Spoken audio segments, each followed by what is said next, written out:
During a football match between Israeli team Maccabi and Dutch club Ajax held in Amsterdam, Israeli fans and one of the players refused to observe a minute of silence for the flood victims in Spain. Instead, they chanted "Death to Arabs." After the game, they went through the streets shouting anti-Arab war chants, ripping down Palestinian flags, and destroying property. The locals responded in force. Several Israelis were beaten.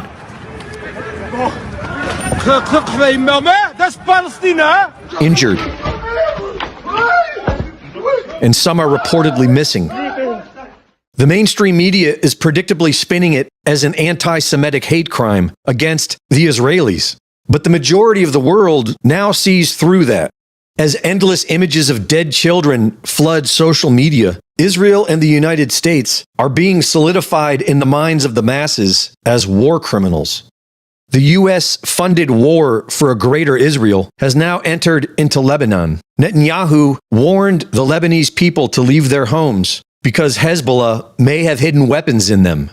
It placed rockets in your living rooms and missiles in your garage. Those rockets and missiles are aimed directly at our cities, directly at our citizens. To defend our people against Hezbollah strikes, we must take out those weapons. Now, starting this morning, the IDF has warned you to get out of harm's way. I urge you, take this warning seriously. And he even promised that they could return to their homes. Once our operation is finished, you can come back safely to your homes. Israeli forces then proceeded to use American weaponry to level and destroy entire residential neighborhoods. Neighborhoods which have existed for centuries. After their massive bombing campaign, Israeli troops were sent into Lebanon, and they failed. Israel has a long history of failure when it comes to trying to invade their neighbor, Lebanon. And without USA bombs, Israel will run out of soldiers. One of the main reasons Israel was created was to one day act as an economic corridor for the West. That mission appears to be failing, as Israel and the United States are burning children and calling it self-defense. The East is beginning to get a stronger foothold in the area politically. The U.S. government is run by people who have been bought and paid for by Israel. Many believe that Trump will negotiate peace. What we want is peace all over. Absolutely. And many believe that he will help ignite a war. Unlike liberal Kamala, I will support Israel's right to win its war on terror. You have to support that. Got to win, got to finish it off. And instead of pandering to the jihad sympathizers and America-hating radicals, we will deport them. We will deport them very quickly. We have no choice.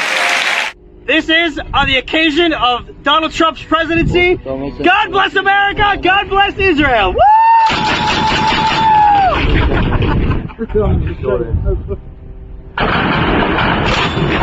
The fastest way to ignite an all-out war between the East and the West would be for the U.S. and Israel to invade Iran.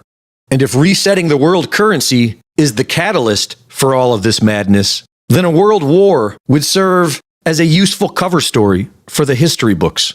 Reporting for InfoWars, this is Greg Reese.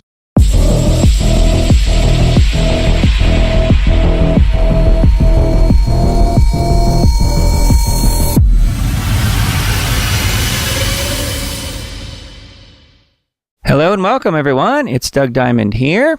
You've reached another Diamond Report Live. Glad you guys are here with me. It is 10:04 p.m.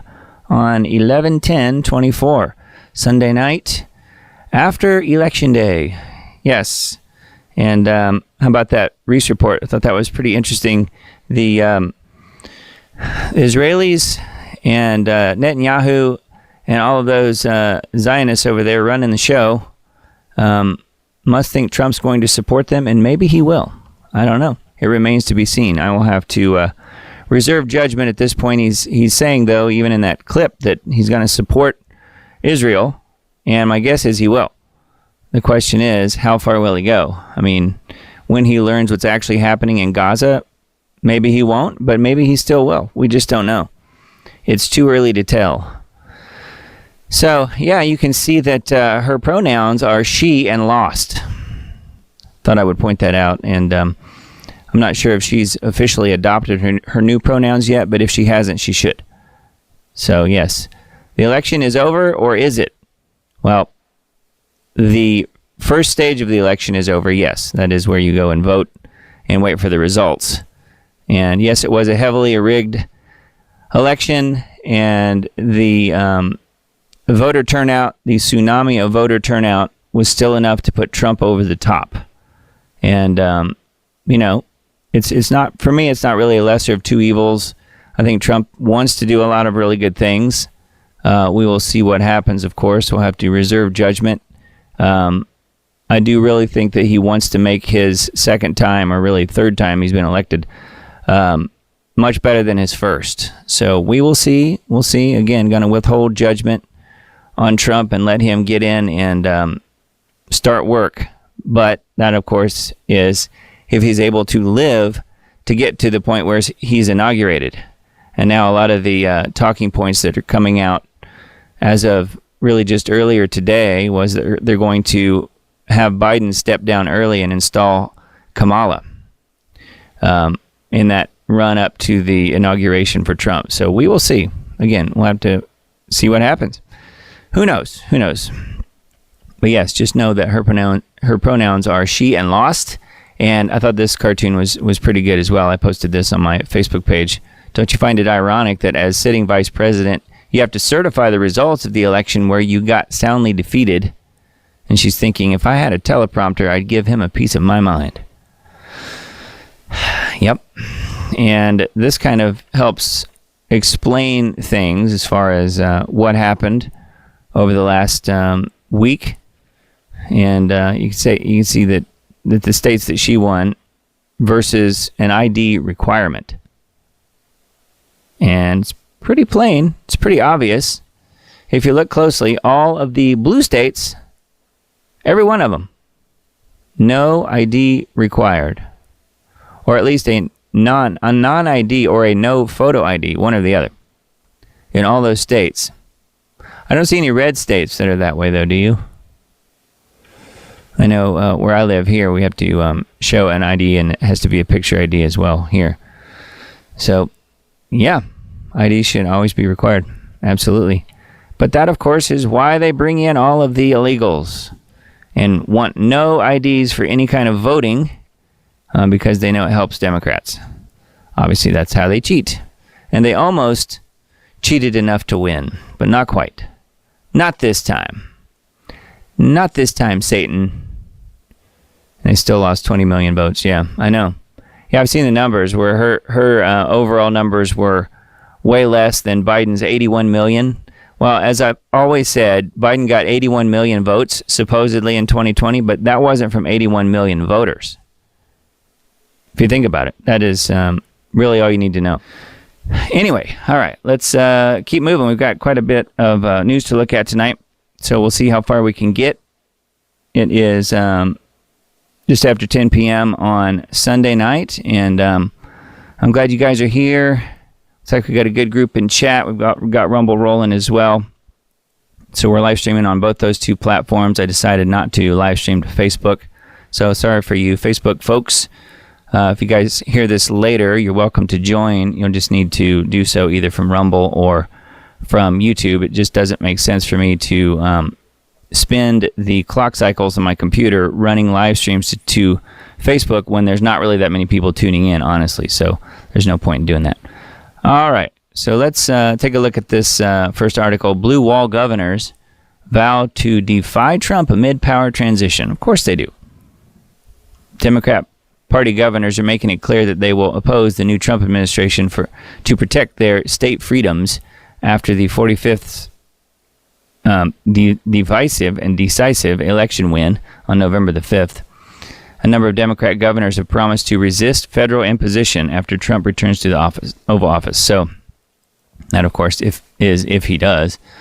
Some of the governors mentioned here, Gavin Newsom from California, of course, Massachusetts Governor Healy, New Jersey Governor Murphy, Pritzker in Illinois, and Hochul in New York. And then,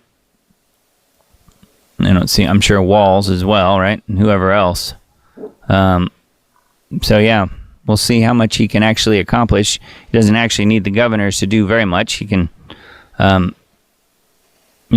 pretty much do a lot of the things he wants to do without the governor's help, I would think. So we will see. We will see. Again, withholding judgment as much as possible, at least on this front end. We've got a long time to go before he ever makes it to office. I would just point that out. It's not like he's already in. Although things are changing. Things are shifting a little bit already, just with the prospect of him becoming the president before long. So people in the world, people across the world are definitely taking notice, and some of the troublemakers are having second thoughts. I think that at least in and of itself is really good. So speaking of which, word out of Ukraine, Zelensky is purging the entourage, and deputies are quitting and fleeing Ukraine. This is according to HalTurnerRadioshow.com.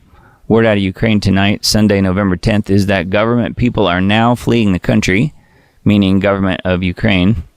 Here's what I was told verbatim, Hal says. After Trump's victory, Zelensky begins purging his entourage. In fear, 40 deputies plan to leave his party and leave Ukraine. Everyone is living in anticipation of the end. They are fleeing from a sinking ship. Yeah, it remains to be seen if old dictator Zelensky is able to stay in power and or stay alive as well, if you ask me. I mean, wouldn't you think that they would overthrow him, at the very least? Because he won't be needed at that point. Once Trump gets in there, especially if he puts a stop to the war going on over there somehow, if he talks Putin out of any further aggression, Russian aggression, which of course isn't what's going on anyway, but if he gets in conversation with Putin and they decide that it's for the best that they cease and desist, what will happen to old Zelensky? Who knows? Who knows where it's headed? And then the other interesting article here, there's no real information here unless you're a subscriber on Hal's website, so I can't really give you that information, but it says covert intel, new nuclear weapons base in NATO proposed. You can see that it's for subscribers only. But just stay tuned. My guess is Hal will mention it on his radio show like he always does. He puts it up as a subscriber-only thing and then talks about it the next night on the radio show. So that's kind of, if you want the inside scoop, that's pretty much what he does. But yeah, you can find out more information on this if you want to listen to Hal's radio show. I think he does a good job. He's on Monday through Friday. I want to say 8 o'clock maybe, 8 or 9 o'clock Eastern time. I'm not exactly sure, but it says on the website somewhere. So feel free to tune in there if you want more information. But Hal's doing good work, I think. Central bank digital currency, CBDC projects are floundering in Five Eye nations. What gives? 134 countries representing 98% of global GDP are in the process of exploring a CBDC, and 66 of those countries, interesting number, are in advanced stage of exploration, development, pilot, or launch. But the U.S. could soon become the first country to explicitly ban the central bank from issuing a CBDC. In May, the U.S. House of Representatives passed H.R. 5403, also known as the CBDC Anti-Surveillance State Act. The bill proposes prohibiting the U.S. Federal Reserve System from issuing CBDCs. It also seeks to protect the right to financial privacy and prevent the U.S. government from weaponizing their financial system against their own citizens. To become law, the bill still needs to clear the Senate, which is unlikely. President-elect Trump appears to be on board with U.S. dollar-backed stablecoins like Tether, Circle, Stripe, and PayPal, which will be just as programmable and surveillable as CBDCs. He rejects direct digital currency issuance by the Federal Reserve, but does not reject surveillable, programmable money. Digital money can be frozen and seized. It says Canada and Australia are among the countries that have decided, or at least claim to have decided, not to issue a retail CBDC, i.e. one meant for use by members of the public. All 5 of the BRICS founding nations, Brazil, Russia, India, China, and South Africa, as well as the EU, Turkey, and Iran are aggressively pursuing retail CBDCs. Yep. They could not buy or sell, right? Well, I think no matter what, we do end up with it. Question is, will the U.S. be part of it? I would think so at some point.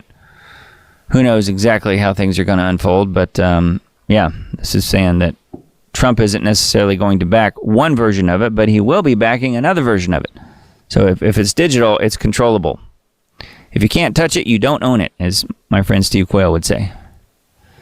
So yeah.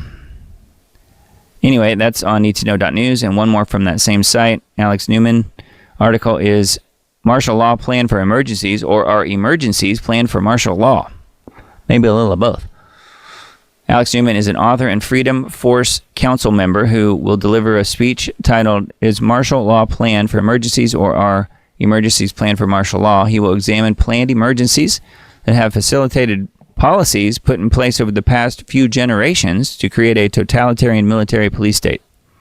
He noted that a recent Department of Defense Directive 5240.01 purports to authorize the military to use lethal force to kill Americans in certain circumstances. And then, again, talking about Red Pill Expo, because we're on needtoknow.news, apparently Alex is going to be a speaker there, which I think he speaks at those fairly regularly. So yeah, anyway, that's on needtoknow.news, and then technocracy.news as well. Top 3 articles on that site. Arch Technocrat, The Strange Story of Peter Thiel. Peter Thiel has simultaneously attached himself to the deep state and to the populist movement. Why? That is a good question. Yes, he was apparently attached to J.D. Vance as well, at least at some point. Technocrats often masquerade as libertarian, sometimes as conservative. Thiel, who has Asperger's syndrome, was described by the Intelligencer as the cult leader of the cult of disruption. The world is his chess game, and winning at any cost is his only goal. So that is one of the articles on technocracy.news. Bill Gates, WEF's champion of global ID and digital cash. Again, back to the CBDCs and so forth. The thoroughly technocratic Digital Public Infrastructure, DPI, originally slid in on the back of the global warming hoax. Unaccountable and unelected Bill Gates is rebranding the effort with his modular open source identity platform, also known as MOSIP. Yeah. So once again, Gates will not go away, will he? The demon, the gates of hell. And then the next one, TSA to allow mobile driver's licenses after Real ID goes into effect. Technocracy's core demand to identify and track all citizens is unchangeable, so any news from TSA is noteworthy.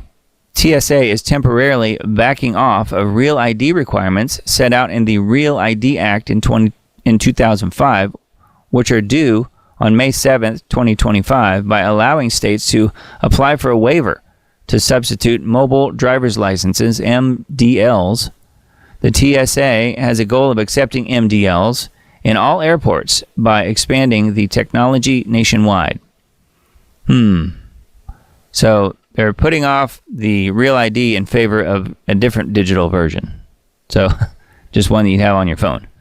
So again, what do you do if you don't have a phone? No ID for you, I guess. Anyway, so that one's on technocracy.news. And speaking of phones, I came across this meme earlier. The features of the new iPhone camera are explained here for you, in case you didn't know. That's why they have 3 cameras now, you know. Each intelligence agency has its own camera to spy on you. Thought that was pretty funny, and not that inaccurate either. All right, and then let's see. ReclaimTheNet.org, some of the headlines on that site.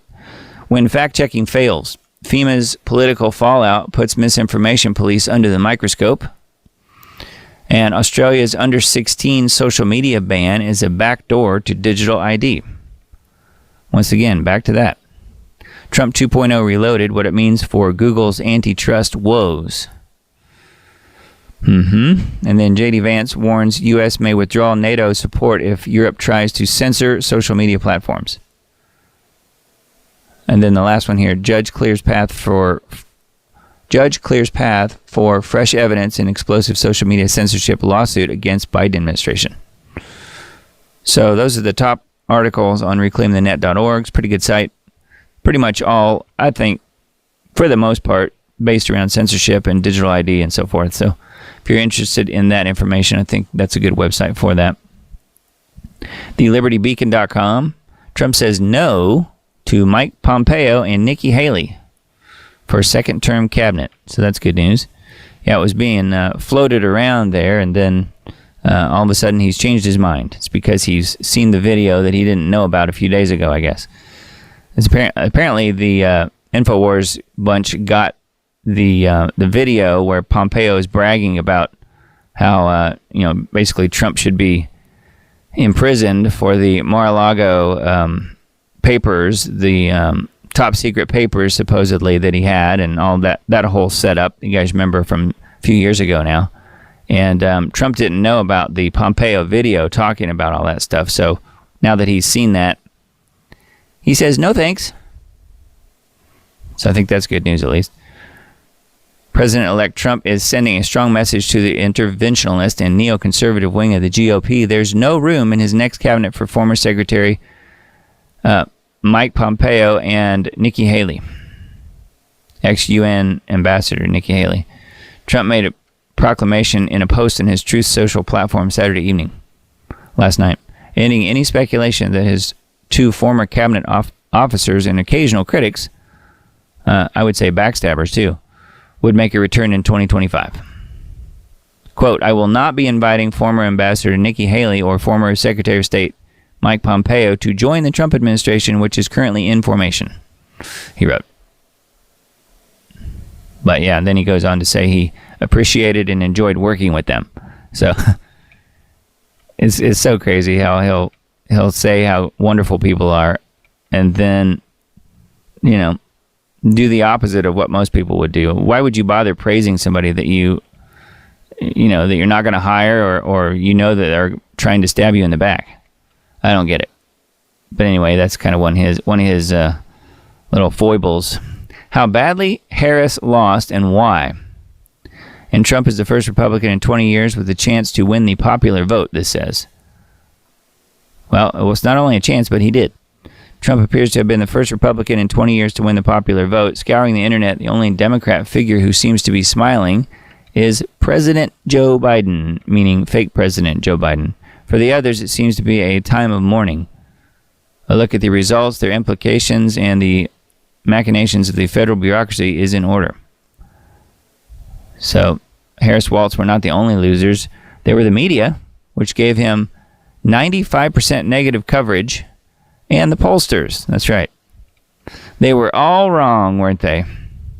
It's always funny to go back and look at what was said and some of the things that were talked about, at least in the mainstream, and how they were, 180 degrees out of phase. They were completely wrong with all of it, pretty much.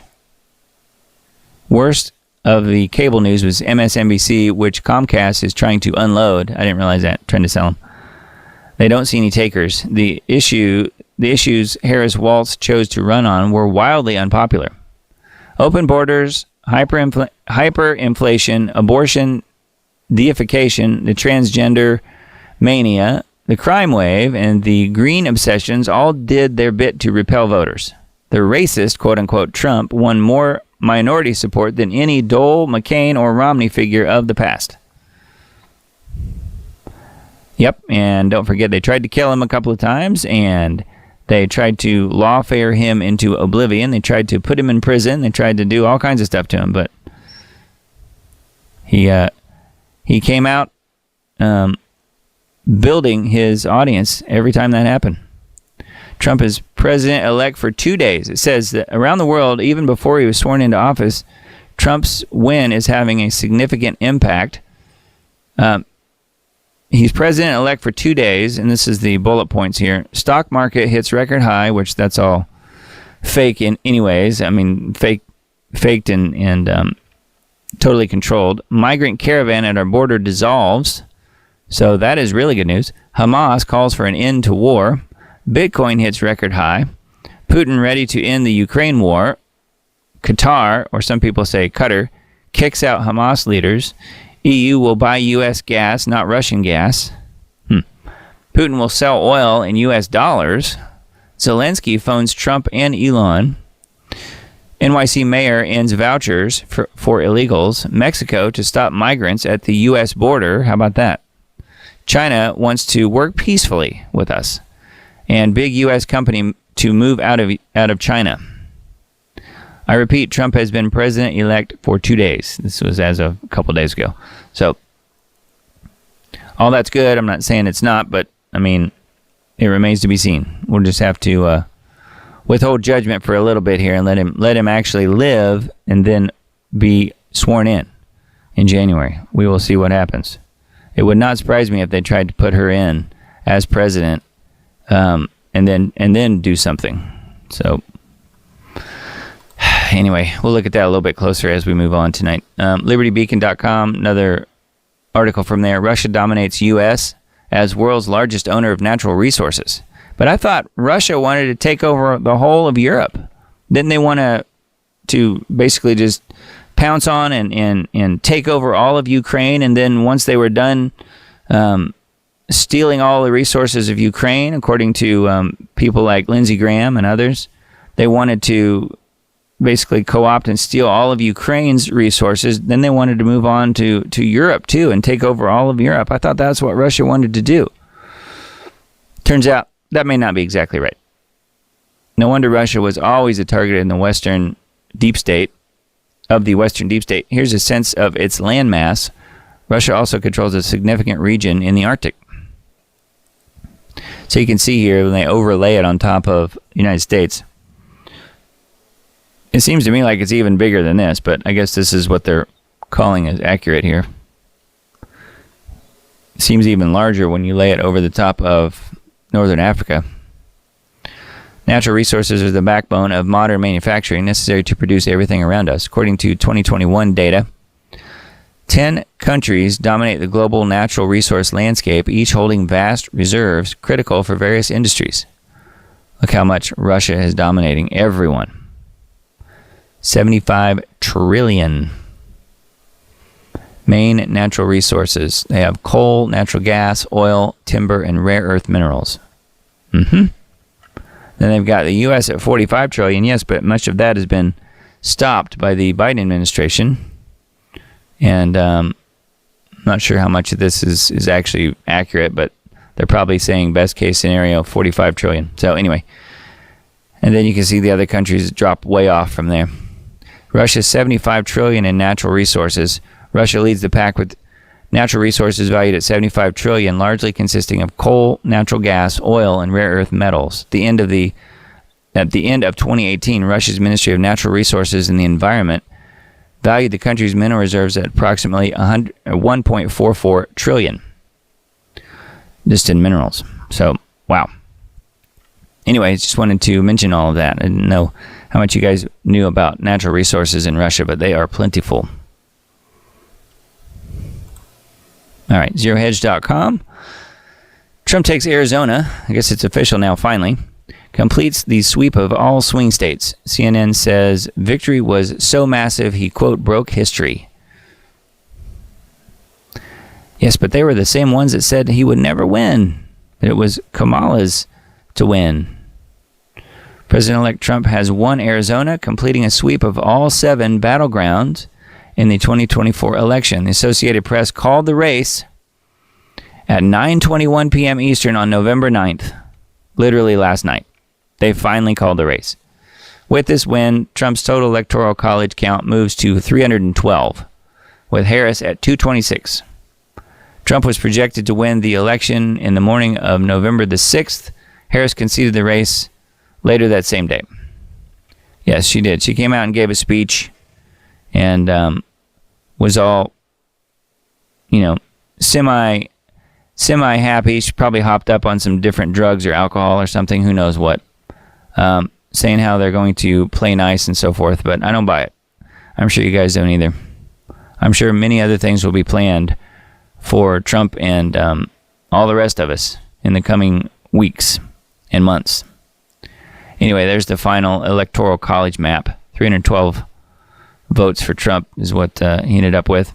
But yeah, no IDs in the blue states. One reason, she won all of the blue states. So that's on Zero Hedge. And then FBI shell-shocked over Trump victory sends bizarre and cryptic post on X. News of Trump's tremendous historic election victory is hitting Americans in different ways. Most of the country's thrilled, celebrating the comeback of hope, prosperity, and freedom. On the flip side, those who've been working against these values are anything but happy.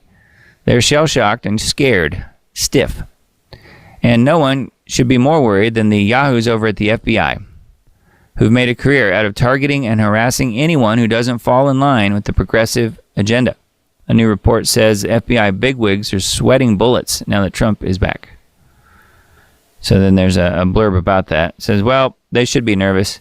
And not long after the story about the freaked out feds hit the wire, the FBI published a very strange post on X. It's anyone's guess what this bizarre post actually means, but to many, it fits the FBI's woke pattern, where they love to use left-wing talking points to stoke the fires of division and make it cryptically seem as if the racist right, quote-unquote, is up to no good again.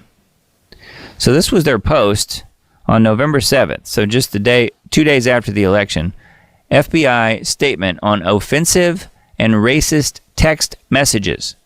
Then there's a link to an FBI.gov press release, which says this: FBI statement on offensive and racist text messages. The FBI is aware of the offensive and racist text messages sent to individuals around the country and is in contact with the Justice Department and other federal authorities on the matter. As always, we encourage members of the public to report threats of physical violence to local law enforcement authorities. So, but yeah, what I heard on this was that the racist text did exist. People were getting it, especially people of color,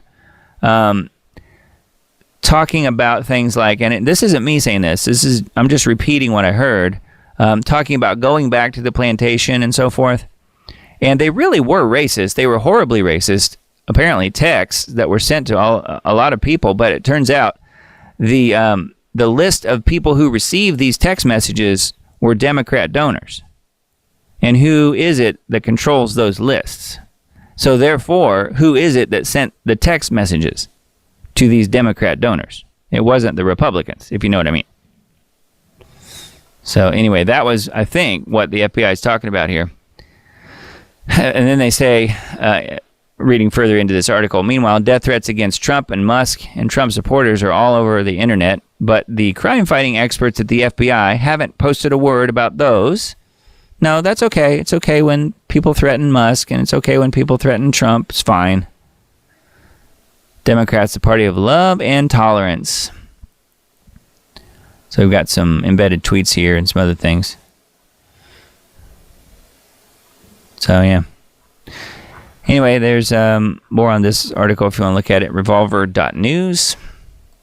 Then this one, thought this was laughable at best, although it is sad.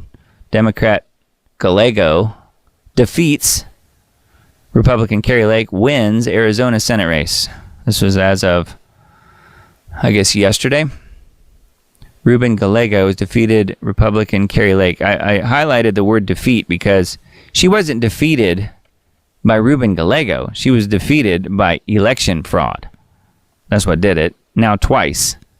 First as governor back, a couple years ago, and then now this.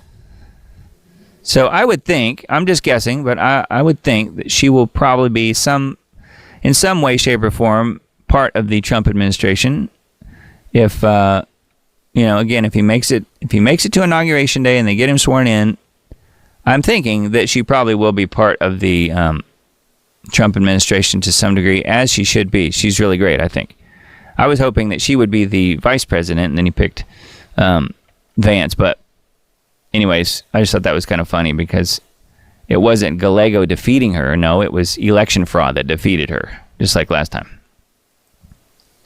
So if you're wondering about the Ivy League students who are now in shock also from the Trump victory, well, they've been offered crayons, Legos, and cookies with milk to cope with Trump's election win. Harvard and the University of Pennsylvania gave students a day off. Princeton professor emails students to postpone exams. And Georgetown University builds a, quote, self-care suite for, quote, stressed students. So this is the country we live in now. At least that's the country that they live in. Ivy League schools across the U.S. canceled classes, postponed exams, and told students they could color with crayons and offered milk and cookies to cope with Donald Trump's resounding victory in the presidential election. Yeah, just thought you'd like to know that. Probably nothing you'd heard before, but... So this is Harvard and where else? University of Pennsylvania, Princeton, and Georgetown. And I'm sure others. These are just the ones mentioned in this article. Milk and cookies.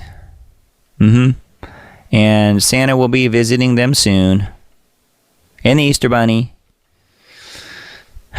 Anyway, that's on Daily Mail. And then a few articles from RT. Well, this first page is just some of the headlines I had pulled up here. Biden racing to pour weaponry into Ukraine. I guess ostensibly before he's gone. So yeah, pouring weapons in. And the Oscar for the best Trump-related meltdown goes to... I'm sure you guys have probably seen some of the Trump meltdowns. If you haven't, then you should definitely be on X to check some of them out, because some of them are hilarious. But most of them are just very sad to think that people are so in shock and they're, leaving the country and all these different things and shaving their heads and all these crazy things going on. So, I guess it's fine if they want to. So far, and no help to them, it's still a free country. Let's see. Trump Jr. trolls Zelensky. Trump to pull the U.S. out of the Paris Climate Agreement. Yes, he did that last time. Or at least it was stated that he was going to. I think Biden put the brakes on it. Pentagon rejects Zelensky missile request. Do you think they would be rejecting the missile request had Kamala Harris been elected? Probably not. Just a guess. All right, and then Trump calls Putin. U.S. President-elect has reportedly called the Russian leader to discuss the Ukraine conflict and its potential settlement. It was one of the things he ran on, saying that he will get the war stopped before he even takes office. I don't know. He might. I think Putin does respect him. And no, Trump does not work for Putin. I know people out there on the left still say that he does, but he doesn't, and he never did. It says Trump called Putin to discuss the Ukraine conflict and its potential settlement, as WAPO reported on Sunday, citing several people familiar with the matter. Phone call took place on Thursday. Reportedly urged Putin not to escalate the conflict, reminding him of the significant U.S. military presence in Europe. I'm sure that helped a lot. Apart from that, Putin and Trump spoke about the goal of peace on the European continent, with the president-elect expressing interest in follow-up conversations to talk about the resolution of Ukraine's war soon. Several other unnamed individuals told WAPO. The report, WAPO is Washington Post. The report gave no insights into what reaction, if any, Trump's remarks invoked. So, I think Putin wants peace as well. He did what he had to do at the time. So, but it was never about taking over all of Ukraine, as you guys know. Anyway, we'll see how it all unfolds. Maybe this is the first example here where we'll have peace. Although many of you guys know, I believe, that we are in the end times. So I'm not sure how much peace we will actually see. I don't think Israel is going to be pursuing peace anytime soon, unfortunately. And from the looks of it, Trump might be there to help them. Although perhaps the Russia-Ukraine thing will be working itself out. We could only hope and pray. I thought this article was kind of funny. Authoritarian Trump will turn American media into RT, as in Russia Today, which is this website we're looking at right now. Pro-Democrat Rachel Maddow believes the incoming president will try to stifle press freedom in the U.S. Press freedom. And they are literally just Xerox copies of whatever the U.S. government says and wants put out there. They're just a part of the propaganda machine. There is no press freedom. Not for them. They are mandated to do and say exactly as they're told, and that's exactly what they do. It's run by the CIA. MSNBC host Rachel Maddow, whom almost no one watches, has warned that Trump will try to stifle the free press in the U.S. returning to the White House. On the Rachel Maddow show on Thursday, Democrat-leaning TV host... Democrat-leaning, yeah, that's a good one. She is a big-time cheerleader for him. Democrat-leaning TV host and outspoken Trump critic slammed the incoming president as, quote, authoritarian, who could end democracy in the U.S. Well, we don't have democracy, first of all. Not really. Maddow claimed that Trump and his administration will try to turn the media, which she called the fourth estate and pillar of our democracy, there we go again, into, quote, state TV. She warned that U.S. media could then become an American accented version of RT. Good one. And she knows most of her idiotic watchers and supporters have never even seen RT before, have no idea what it even is. She said, quote, these guys will inevitably start picking off individual journalists, publishers, and news organizations to try ultimately to turn us all into some American accented version of RT. Well, then maybe Rachel Maddow should just retire from the mainstream media. What do you think? We could start a petition. Maddow to retire. Or something like that. I don't think it would be a bad idea. I wouldn't mind not seeing her anymore. All right, on the People's Voice, leaked UN conference footage confirms plans for manufactured global famine in 2025. We'll look at that in just a minute. Abortion clinics warn they'll go bankrupt if the Democrat sex strike continues. So this is just one of those these end results in all of this craziness happening, especially on Twitter and Instagram, where these crazy lib women who are super upset about Trump being elected, saying they're going to withhold sex and all these different things, they don't realize that they are also, by doing that, not going to be needing abortions. They must not realize that. So that's what this article is talking about. Abortion clinics warn they'll go bankrupt if the Democrat sex strike continues. I think that's a good idea. J.D. Vance puts the EU on notice. Stop censoring citizens or we'll defund NATO. So, yeah, let's start now. Poll, 54% of Kamala voters are planning to denaturalize and leave America. Where are they going to go? That's what I want to know. And wherever they go, I do not want to be there. If they all go to Canada, just think about it. If they all go to Canada, they have a system there called MAID, who likes to try and talk people into killing themselves. So if all these depressed Kamala voters go to Canada, I think automatically MAID would probably want to try and sign them up so they all kill themselves. Which, you know, I'm not all for that. I'm just saying that's probably what would happen. Mexico, okay, Debbie's saying Mexico. Yeah, they can follow the illegals as they leave the country, perhaps. Almost 1,000 people a day diagnosed with cancer as cases in England hit record high. I wonder why. What's happened in the last 3 years? 1,000 people a day diagnosed with cancer. Seems like a pretty good business model if you ask me. I think you know what I mean. Eminent authors demand UK government end cancel culture. Cancel culture, yeah.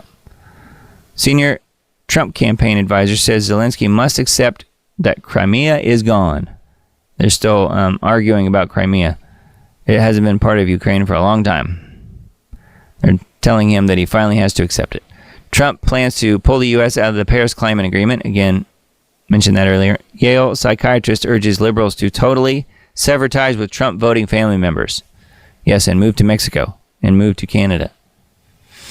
Ivy League students offered crayons, Legos, milk, and cookies to cope with Trump's election win.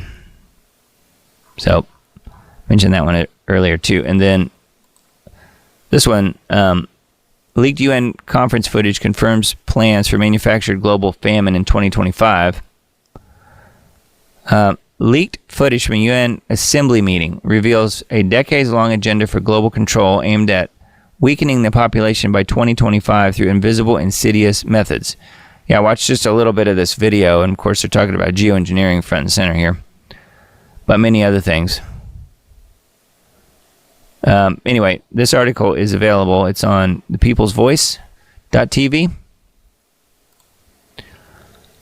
Let's see. Information on liberation. Israeli hooligans provoked clashes in Amsterdam.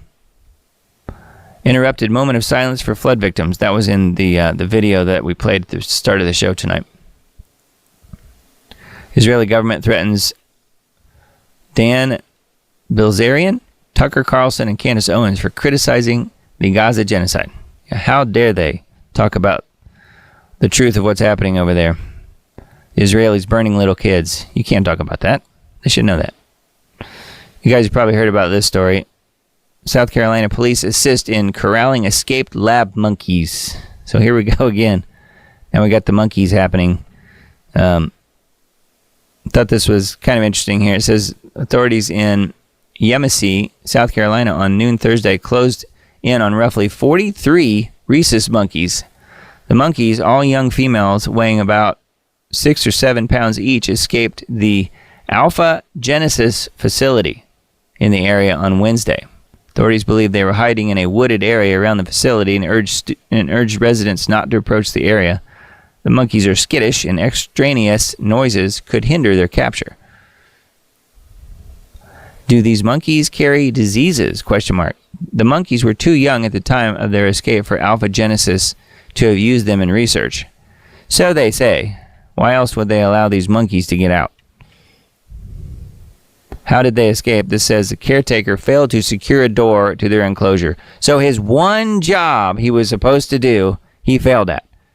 Make sure the door is locked. How hard is that? He failed to secure the door. So I had to look up what in the world is Alpha Genesis facility. Of course, I did a search here and came across this. This is their website. Primate Research Specialists. Oh boy. So, of course, front and center. Why are they being researched? Well, yep, sounds like monkey business. Yep, it does. It's worse than that, I think.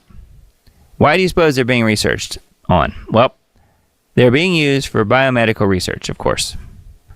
So this company, Alpha Genesis, specializes in providing specific pathogen-free non-human primate models to the biomedical research community, i.e. Big Pharma. That's why. Big Pharma is experimenting on these monkeys. What do you think RFK Jr. would say about this? He knows it's happening. I'm just joking. But the other crazy thing I mentioned, or that I noticed, was that the phone number here is kind of interesting. It's got a few sixes in it that are all together. Yeah. So there it is. The Foundation for Biomedical Research has recently published a highly informative brochure demonstrating the life-saving benefits of non-human primate research, which may be downloaded by clicking here, which is a PDF. And when you're done reading it, you can go pet the monkeys because they're running free in South Carolina. Anyway, that was what I found on the crazy monkeys who've been loosed. But note, you're not allowed to have pet squirrels. You can have experiments on monkeys, but no pet squirrels for you. All right, so this is another article from WNG.org. Trump names White House Chief of Staff. A lot of people are already up in arms about this choice. I don't know. I'm not so sure that it's bad, but again, I'm going to try and withhold judgment a little bit here. Let him get his team into a little bit more final draft, you know. So this is Susan Wiles. President-elect Trump named campaign manager Susan Wiles as his White House Chief of Staff on Thursday. In a statement, Trump said that Wiles helped him achieve one of the greatest political victories in American history, meaning this past election, and called her an integral part of both his 2016 and 2020 campaigns. He characterized her as tough, smart, innovative, and universally admired and respected. will become the first ever female White House chief of staff. But I thought the Don was misogynistic. I thought he didn't like women, at least the ones that he couldn't exploit. Turns out he's picking the very first female White House chief of staff. Well, how dare he prove the left wrong? Anyway, apparently she's got some connections to Big Pharma, which is very possible. I mean, a lot of the people at that level do. Honestly, Big Pharma pretty much owns most people at that level, at the federal level. And then think about all of the advertising they do across the media, which is why you're not allowed to criticize Big Pharma on mainstream media if you want to keep your job. Well, generally, most people at that level where you're helping people achieve their goals on a federal election cycle, you're going to have connections to Big Pharma. There's almost no way that you can't, because a lot of these people are taking money from pharma, unfortunately. That's just a fact of life. I wish it wasn't. I'm just saying, if that's your beef with her, you're not going to like anyone that is ever picked, because they're all taking money from Big Pharma. Yeah, so anyway, so we'll see what happens with Wiles, Susan Wiles. I have no idea. I do know that what was said was that she helped wrangle in a lot of the election fraud and put the teams on the ground to make sure that things were checked like they should be in these battleground states. So, yeah, I mean, if she was really that smart ahead of time and helped secure the election in some way, I mean, obviously there was still a ton of fraud. There had to be. But I think it's good that if she helped him become elected, that he's going to reward her with the position. That's just the way it is. So anyway, that one is on WNG.org, which is part of this section on here called the SIFT. All right, let's have a look at this one. This is a little bit more about what we mentioned earlier as far as what's going on in North Carolina. I'd like to try to give you guys some sort of update here with North Carolina because, man, it's just going from bad to worse, it seems like. Confirmed, Biden-Harris administration taking hurricane victims' children away. Green Mountain, North Carolina, Hurricane Helene victims having their kids taken away. Victims, even if they're living with neighbors and their parents, they're coming to take them. If they're in that shelter and they don't have a safe place to go, when they leave that shelter, they will take them. And we have a DDS lady on our team, and she has confirmed it. We went to the place today, the shelter, and they confirmed it.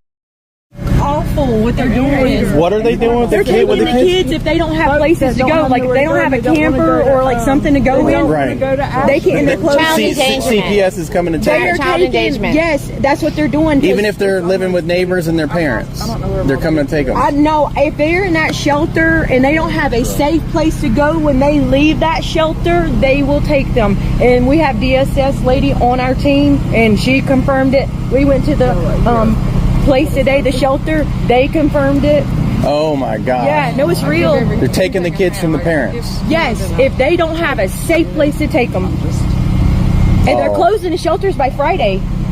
Oh Well, I no. think there's a couple of places that are not. The ones that, the one that, like the lady, she's Child Protective Services, and she's on our team, and like she does search and rescue and all that.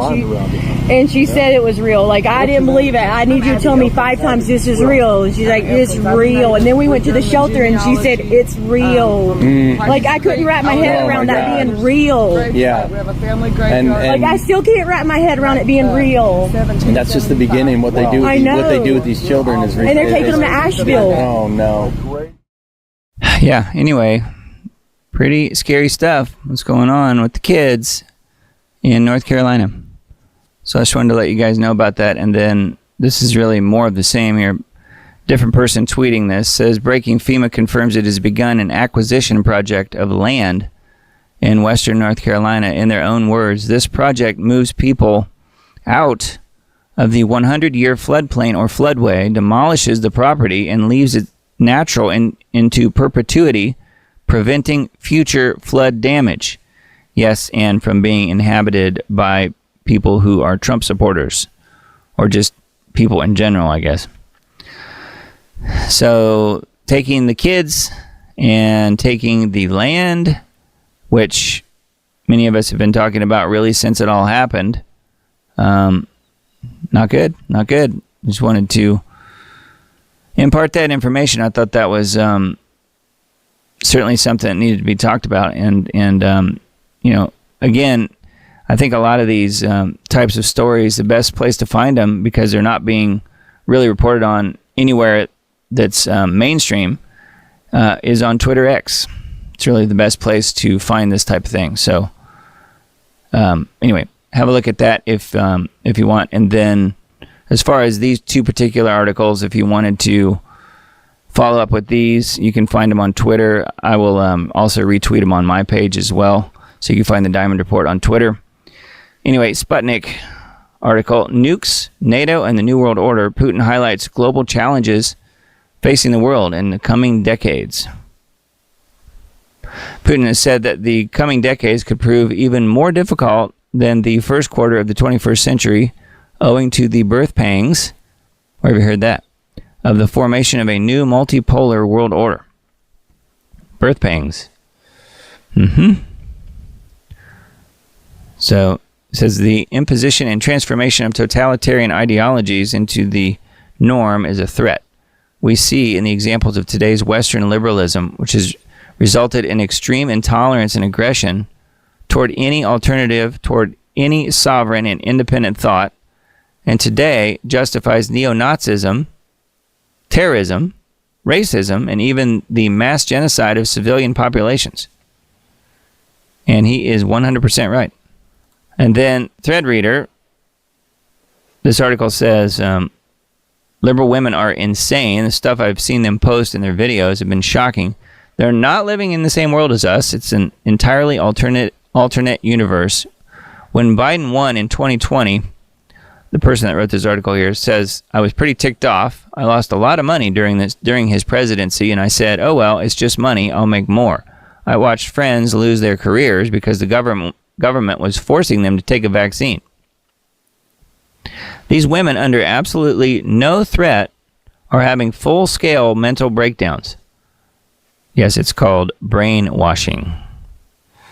They have stirred themselves up into a delusional frenzy. I've never seen hysteria at this level over so little. I actually feel sympathy towards them at this point. Something broke, and they're tormenting themselves. It's like watching a snake eat its own tail. People should be in prison for how they manipulated these women into insanity. Short article. That's on Threadreader app. And then, kind of following up on that, this is on Prophecy Newswatch. Liberal women's answer to Trump victory, a nationwide sex strike. It says, do they actually think that their plan will work? During this election, women overwhelmingly supported Kamala and men overwhelmingly supported Trump. So now some liberal women have decided that it is time for a nationwide sex strike in order to punish men for voting for Trump. Yes, they are quite serious about this. Liberal women have sworn to go on a sex strike over Donald Trump's election win. Mr. Trump swept to victory in Tuesday's presidential race that the Democrats cast as a referendum on abortion rights and protections for women. So let me get this straight. In order to punish us, quote unquote, these women are going to quit engaging in sexual immorality and start acting like chaste, conservative Christian women. And since they won't be having sex, liberal women won't be having as many abortions either. I think we can all live with that. Anyway, talks about the 4B movement in South Korea, and you got the ladies shaving their heads and stuff in protest. Yeah, anyway, there's all kinds of craziness on, on Twitter, but also on, Instagram and TikTok and some of those other platforms. Okay, I saw this one and thought it was pretty interesting. I don't know, it's something to keep in mind for sure. I don't totally agree with this, but let's just see what this says. This is a post from Twitter. This person says, this is beyond interesting. Alice Bailey, I'm sure you guys know who that is, the mother of New Age, thought and founder of Lucius Trust, originally called Lucifer's Trust, predicted a major spiritual awakening and political shift in 2025. Here's where it gets interesting. Her vision of an upcoming golden age of Aquarius, quote unquote, sounds a lot like Trump's recent promises of a golden age of peace, prosperity, and unity, and promise that some see as the beginning of something almost sacred. But the Bible warns us about a powerful deception before Christ's return. A counterfeit kingdom offering peace and security, but leading people away from God. Could Trump's golden age rhetoric be more than coincidence? If so, this could align with the prophesied beast kingdom, a deceptive imitation of God's kingdom that offers unity and enlightenment, yet ultimately leads people astray. As believers, we're reminded that true peace and hope come only through Christ's kingdom, not in any worldly golden age that promises security without repentance. I'm not so sure that Trump is doing that, is kind of my first point here. I'm not so sure that he's promising security without repentance, first of all.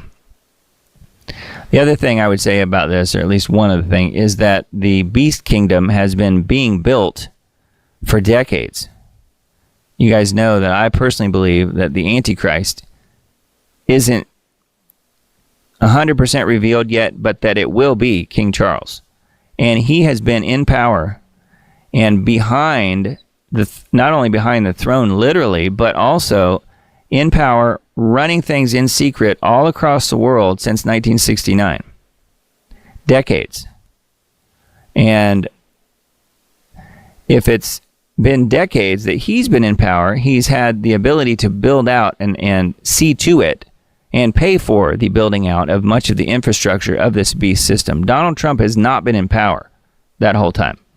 Donald Trump has not been in power really at all, except for those few years, 4 years, or you could argue even less, because the deep state was really in control of his first administration for the most part. So here's the quote here. This is the quote from one of Alice Bailey's books. And it does mention 2025, which is pretty amazing, actually. It says, thus a great and new movement is proceeding, and a tremendously increased interplay and interaction is taking place. This will go on until AD 2025. During the years intervening between now and then, so whenever Alice Bailey wrote this book, between now and then, very great changes will be seen taking place, and at the great assembly and at the great general assembly of the hierarchy, held as usual every century in 2025, the date in all probability will be set for the first stage of the externalization of the hierarchy. The present cycle from now until that date is called technically the stage of the forerunner. It is preparatory in nature, testing in its methods, and intended to be revelatory in its techniques and results. You can see, therefore, that Kohens, masters, initiates, world disciples, and aspirants affiliated with the hierarchy are all at this time passing through a cycle of great activity. So those are the words of Alice Bailey from one of her books, and that's what he's referring to here, the 2025 Golden Age. So it is interesting. I will give him that. The timing is certainly something that we need to keep in mind. But I think personally, and then I've been talking about the timeline for years at this point, and we'll come to what you guys are talking about in chat here. But I personally think that the 2025 that may be being referred to here, let me center this a little bit here so you can see what's going on. You can see this January 2025 here in the bottom middle part of the screen. That is when I think the Antichrist will come to power. Now, when I put this timeline together based on, first of all, the Fuel Project's timeline, which is a project, which was the timeline, the Revelation timeline I was very familiar with, and then using the dates from 2028 end, using that as the starting point and working backwards. That's the only date that's given in 2028 end, which was a project I worked on back in 2018. This timeline is something that I just added the years to by working backwards from Jesus' return in September of 2028, which I think he's right about, meaning Gabriel, who wrote this book, 2028 End. And it's also available on the website 2028end.com if you guys want to take a look at that. Working backwards from there, 3.5 years before 2028 would be January 2025. Happens to be, and I knew even in 2019 that would be going into, the result of the election of 2024, not knowing in 2019 what was going to happen, who was going to be president, or any of that stuff. So, in my opinion, though, 2025 will be the beginning of the final 3.5 years before Christ's return. So that doesn't mean that Trump is the Antichrist. That means that the Antichrist will probably assume power at that point. Now, if it's Charles, he's already been in power to some degree. He will take on even more power. He will become the actual Antichrist at that point, however that happens. And we've talked about that in detail in various programs. So Kathy's saying, I thought March. Well, what I've always had on the timeline is January, and the reason I've said it could be anywhere between January and March is because if you look here at the right here, this 2.5 months, 75 days period where the bowl judgments happen, if you take that out, not because of anything biblical, but simply because of the numbers, instead of 1,335 days, you'd have the 1,260 days that most people refer to. When they're talking about the final 3.5 years, most people say, well, it's only going to be 1,260 days. But if you look closely at Scripture, it's not 1,260 days by itself. It's actually 1,335 days. That's because of this extra 2.5 months of the bowl judgments. So that's what I'm saying. It could be that the Antichrist reign could start as early as January, perhaps even into March of 2025. That's the only reason I've ever said March. But yeah, it's really difficult to say, and of course it's pretty much impossible to put an accurate date on things. But yeah, Charles Doug said he gained his power in 1969. Yeah, well, Charles was, looking at Tim Cohen's information that he's talked about on many, many, many interviews over the last several years.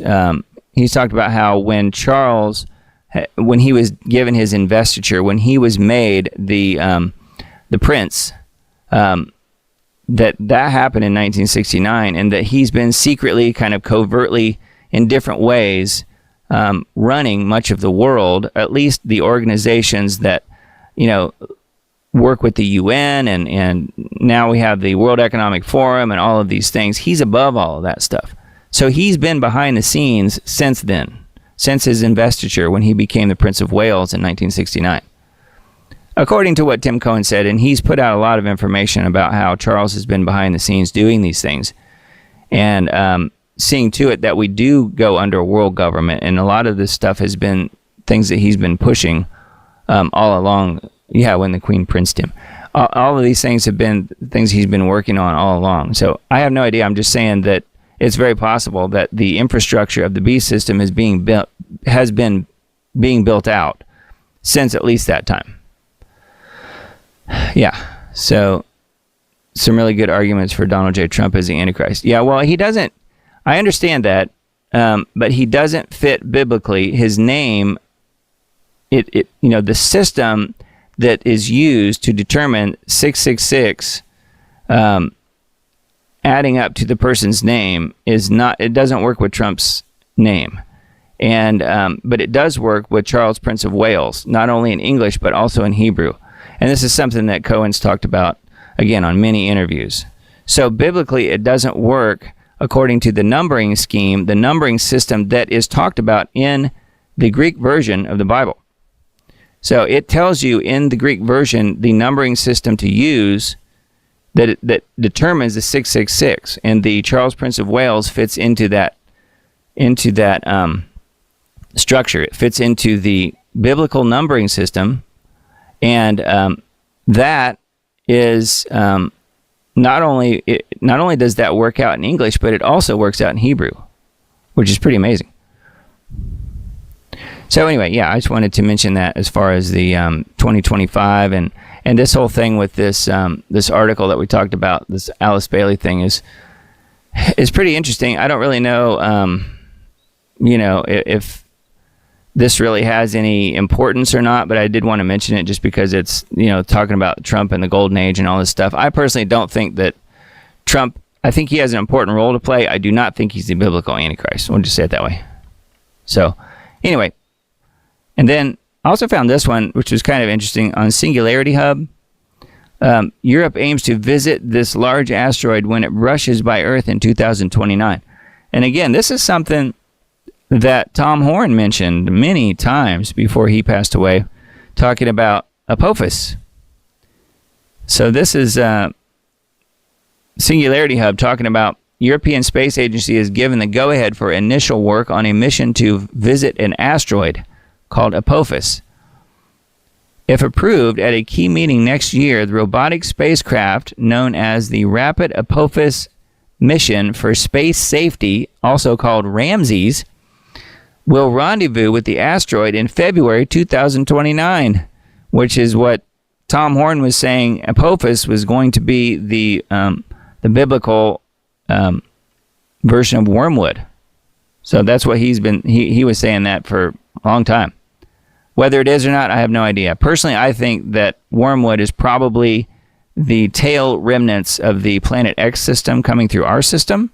That's personally what I think it is, but he was always talking about Apophis and it hitting in 2029, which to me doesn't really work because, again, going back to the 2028 end project, I personally think that Jesus will return before then. So it's kind of a moot point in my opinion, but I think that it is worth looking at this article. And they're talking about visiting the asteroid. So they're going to send a robot to the asteroid in 2029. So yeah. Anyway, I just wanted to mention that because that's the first article I've seen that mentioned Apophis, which is pretty wild. AI, the plan to invade humanity. So this is another Substack post, and it mentions a person that I have mentioned before on this broadcast. It's been a while now, quite a few months, but I just thought I would bring it up again. It says, recently this person wrote that Sabrina Wallace had put together the most cohesive presentation about the anti-human agenda, but forgot about the work of this other person, Cyrus Parsa, who they saw speak at a few times in alt media in 2021 and 22 before he abruptly fell off the map. I was recently sent Cyrus's excellent, important 2020 video, AI, the plan to invade humanity.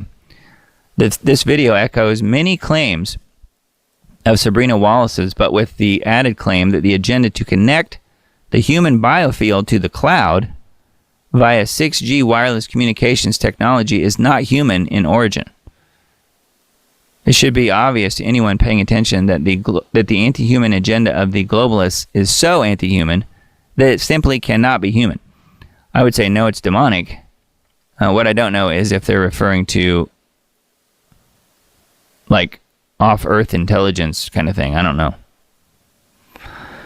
They might be. But what this is referring to here, though, is this article here embedded on this website called Forbidden Knowledge TV, which is a site I was familiar with. We had the lady that runs this site on Law Search Radio years ago as a person who was being interviewed on there. And she does really good work. Now, one of the videos embedded here on this particular article is a Sabrina Wallace video. And I know people who have tried to watch her videos before and said, nope, they can't really get anything out of it because they're so highly technical. And they are very technical. But I think this video, I don't know if it'll change your mind, but it might be worth a watch. And she does kind of go into this whole DoD Directive 5240.01, and then also mentions this other directive 3000.09, and kind of puts them together. So this is something that we don't really have time to get into tonight on this broadcast, but it's certainly worth a watch, I think. I watched it earlier today and thought it was really interesting. Sometimes her presentations are a bit difficult to follow, even if you have a technical background. It's really difficult sometimes. But in this one, I feel like she lays it out pretty well. And it's a little bit easier to follow, although at times it's still a little tough too. But it's not bad, and it's certainly worth mentioning for sure. Sabrina Wallace, and talking about the DoD directives. So yeah, pretty wild. So I wanted to show you guys this. This is something I pulled up while you guys were watching that video. But this is gematria in English and Hebrew. This is talking about how Prince Charles of Wales, or it doesn't matter the order, Charles Prince of Wales, works out in English and in Hebrew to be 666. So the reason that it's Prince Charles of Wales or Charles Prince of Wales is because that's the format that is used in the Bible, as far as it's got the person's title and their name and where they're from. Okay, so that is why it's formatted that way, and it's Tim Cohen talks about how mathematically this is an impossibility, really, for it to work out not only in English but also in Hebrew to be 666, Charles Prince of Wales. And this is something that that he and one of the Messianic Jews, can't think of his name now, who really discovered this and then told him about it back in the late 80s. So they've known about this for a long time. It's been out there. And then Cohen wrote this book called The Antichrist in a Cup of Tea some time ago. So if you guys have never heard of any of that, you can look up his talks, the various talks and things he's done on not only his channel, author Tim Cohen, on YouTube, but also on Janie's channel on YouTube.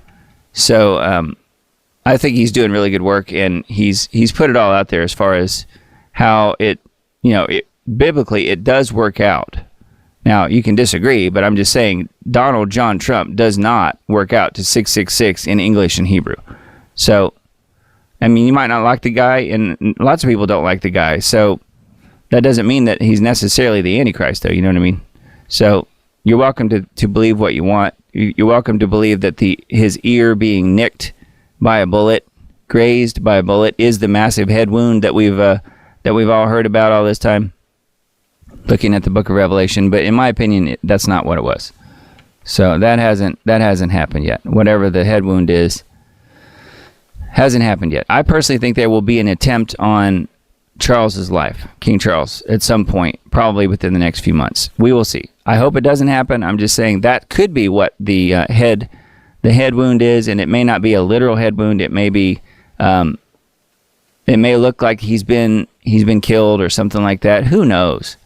And then all of a sudden he miraculously comes back to life. We've talked about this before in previous broadcasts, where I was saying maybe he'll be the $6 billion man, and they put him back together using transhumanist type of hardware and stuff. Who knows? But yeah, I know it's a little out there, but still, I think that it is very interesting, though, that his name works out to 666 in English and Hebrew both.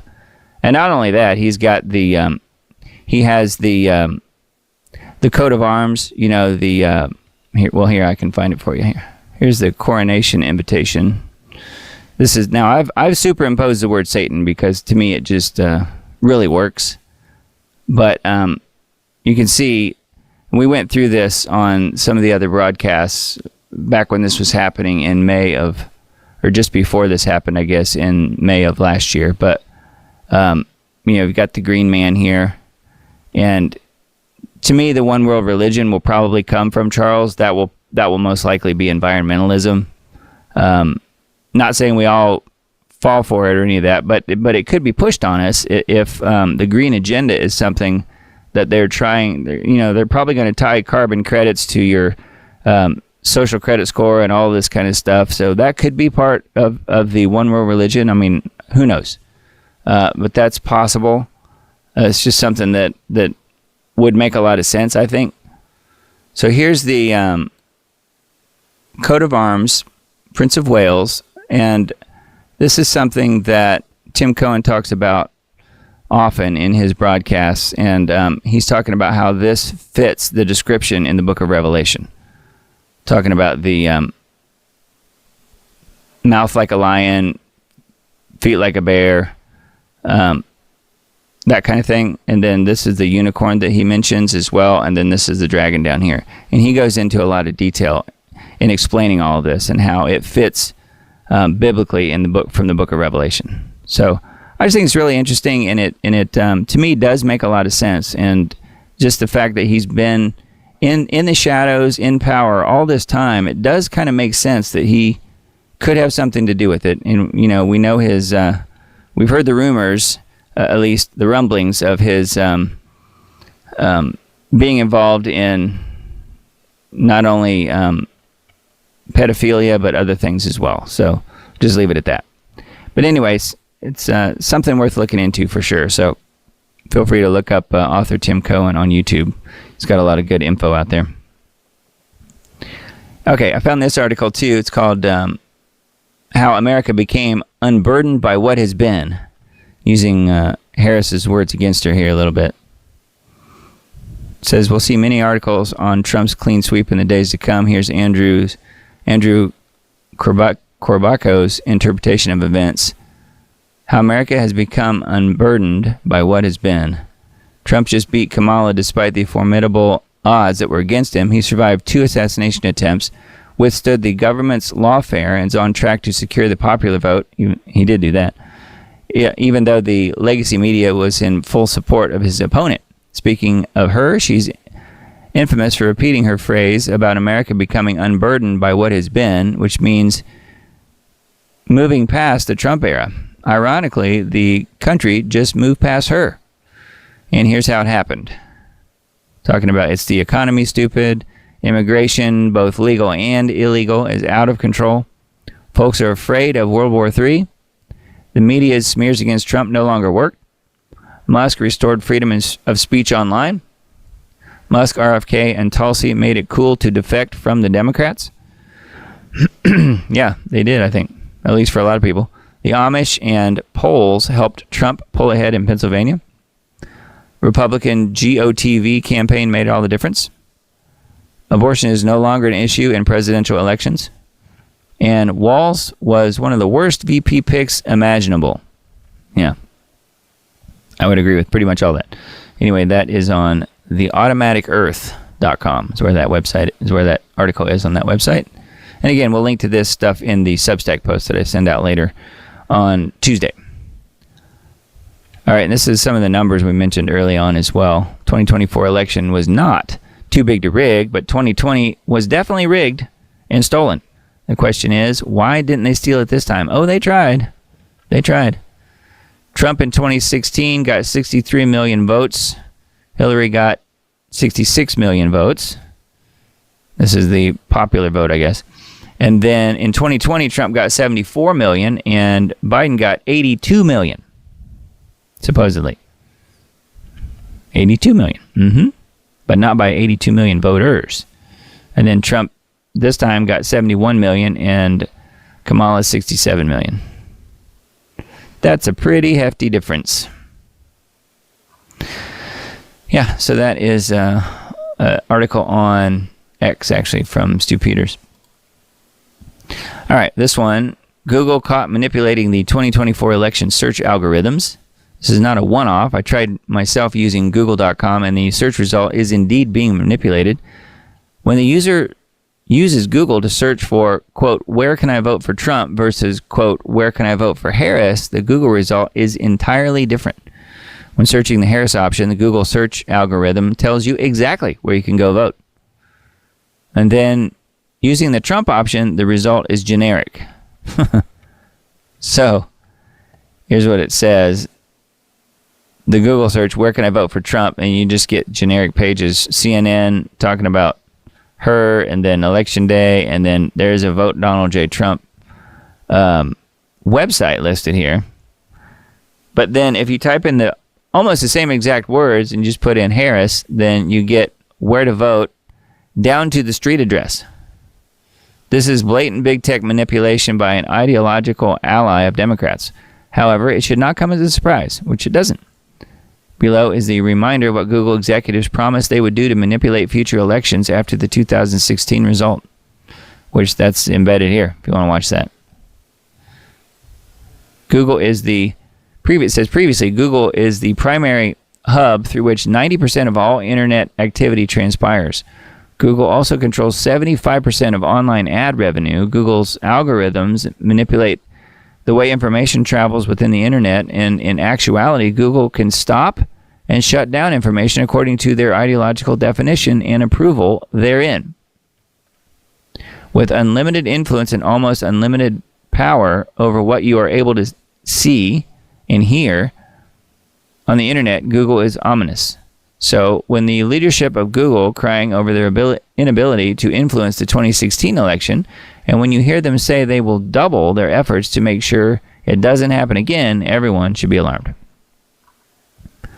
Yeah, and then shortly thereafter, they removed as the slogan on the wall that said, "Don't be evil." They removed that because they are now the definition of evil. Anyway, that's on conservativetreehouse.com, that website. This one I wasn't necessarily going to play it, but I will link to this in the Substack post. This is a guy that I like a lot. This is Pastor Chuck Baldwin from 5 years ago, and he's talking about the Talmud, Chabadism, and Noahide laws. Message by Dr. Chuck Baldwin, September 2019. So, yeah. So that'll be interesting. You know, and he, rightfully so, he has his I guess you could say, reservation about President-elect Donald Trump as well. I mean, I know everybody really should, because as a believer, we need to be critical. We need to look at Scripture. We need to, above all, take it to the Lord in prayer and use our own discernment that He gave us. So I think this particular sermon that Pastor Chuck delivers here is certainly worth a watch. So this is it's another good one, and he's talking about he's not a water boy for the Israelis, that is for sure. So he's putting out a lot of really good information. So Pastor Chuck Baldwin, I have a lot of respect for him. All right, let's see here. On squawk.com, 12 monkeys meets reality. The 40 lab primates break free in South Carolina. I mentioned that earlier. So, yeah, there's some interesting articles on that site. Elon declares New World Order. Patrick Wood describes techno-populism and the appeal of Trump like a moth into the flame. So this is another Leo Hohmann article and Substack article both. So you guys can check that out. It's he has his reservations about DJT as well. And again, I have no problem with that. That's not why I'm here. I'm not here to defend Trump. I think he's going to make a lot of really boneheaded mistakes, most likely. But I'd rather have him in power than her in power, if you know what I mean, at this point. Will these deranged celebrities who promise to end their lives or flee the country if Trump wins actually follow through? Well, what do you think? And again, this is this type of picture here is what we're worried about. Despite pandering to Israel, Trump only received 21% of the Jewish vote. So, but he's still going to help him because he thinks he's helping God. He does. So anyway, there's quite a few articles. That's on Natural News. All right, headlines on Wine Press News. Why the elites don't want us having children and what's required for a strong marriage. Let's see. Google accidentally leaks Jarvis AI agent that browses the internet for you. Yeah, I mean, you don't need to be bothered with that. Elon Musk tweets Novus Ordo Seclorum. After Donald Trump wins re-election, MAGA is the Pied Piper. Federal Reserve cuts interest rates another 25 basis points post-election to 4.25%. Says he will not resign if Trump asks him to leave. Yeah, I think that they're friends, though. You know what I mean? I don't think that he's necessarily... I don't know if you guys saw that interview. It's not really an interview. The lady from Politico asks him if he'll resign. He just says no. He just leaves it at that, no. But I sort of think that they're already friends, so I'm not sure that that's really going to change anything. Treasurer Yellen introduces plan to coax unbanked Americans with financial inclusion strategy. Bird flu frenzy. New fears rise after bird flu detected in pigs as human cases reportedly rise. Yeah, right. U.S. to test nuclear hypersonic missile after election polling closes. Isn't that nice? So loving. So anyway, that's some of the top headlines on Wine Press. And let's see, Gateway Pundit. This is one I mentioned at the beginning of the show. Biden coup 2.0. CNN guest says Biden should resign and install Harris as president. The Dems are already suggesting a repeat of the primary election coup where Biden dropped out of the race weeks before the convention after pressure from the party and left the door open for Kamala to take the nomination. I'm not so sure that he will do that. I think they would have to remove him before that would happen because it's pretty well known that he and Harris do not get along. Biden, even when he has his occasional clear thought type of moments, they don't like each other much, from what is being said at least. It says this time they want to do it with the White House in the Biden and Harris administration's final days. During a CNN panel discussion hosted by Trump hater Dana Bash on Sunday, former Kamala Harris communications director Jamal Simmons proposed there's one promise left that he could fulfill, being a transitional figure, quote unquote. In order to save face for the Democrats, Biden needs to resign in the next 30 days and make Kamala the president. They want the first female president to be another DEI hire who received the presidency as a participation award after getting spanked by Trump. Trump won in a landslide with the popular vote and 312 electoral votes. This would not sit well with the rest of America, and Kamala would live in infamy as an illegitimate president, just like Biden. I added that, but that's the truth. Yeah, I'm not really sure what that would accomplish. I mean, unless they are going to install her and then start World War III and have people being nuked, perhaps, and then therefore never allow Trump to even be sworn in, or maybe they take out his plane or something like that, and they've already installed her, possibly. I don't know. I'm not really sure what that would accomplish. This is just, more talking head sort of silliness, but who knows? Anything is possible. I think it's still all on the table at this point. We are in a very dangerous time for sure. All right, I mentioned this earlier. Wicked FEMA supervisor who ordered staff to avoid homes with Trump flags is relieved of her duty. FEMA needs to explain how this was allowed to happen. Oh, I know. DEI, that's how. FEMA official Marnie Washington ordered her staff to avoid assisting homes with Trump flags in their yards following the aftermath of a recent hurricane in Florida. Marnie wanted them to suffer for their support of Donald Trump. A whistleblower came forward with text messages revealing FEMA official Marnie Washington ordered relief workers to purposely skip over homes in Florida displaying Trump signs in the aftermath of Hurricane Milton. She got fired, but she'll probably be rehired by somebody else and with an increased pay, is what I'm guessing. FEMA discriminated against Trump supporters in need of help in the aftermath of the most recent hurricanes that passed through the Southeast. Whistleblowers say that relief workers were told that it was best practice to pass over houses advertising Trump, quote unquote. So what's amazing, though, is that it'd be one thing to say that from one person to another, but to put it in print when somebody can easily use that against you is, really idiotic. Not too smart. All right, and then over to window shifting, question mark. 2 Democrat congressmen come out against men playing women's sports. Democrat congressmen, that's pretty amazing.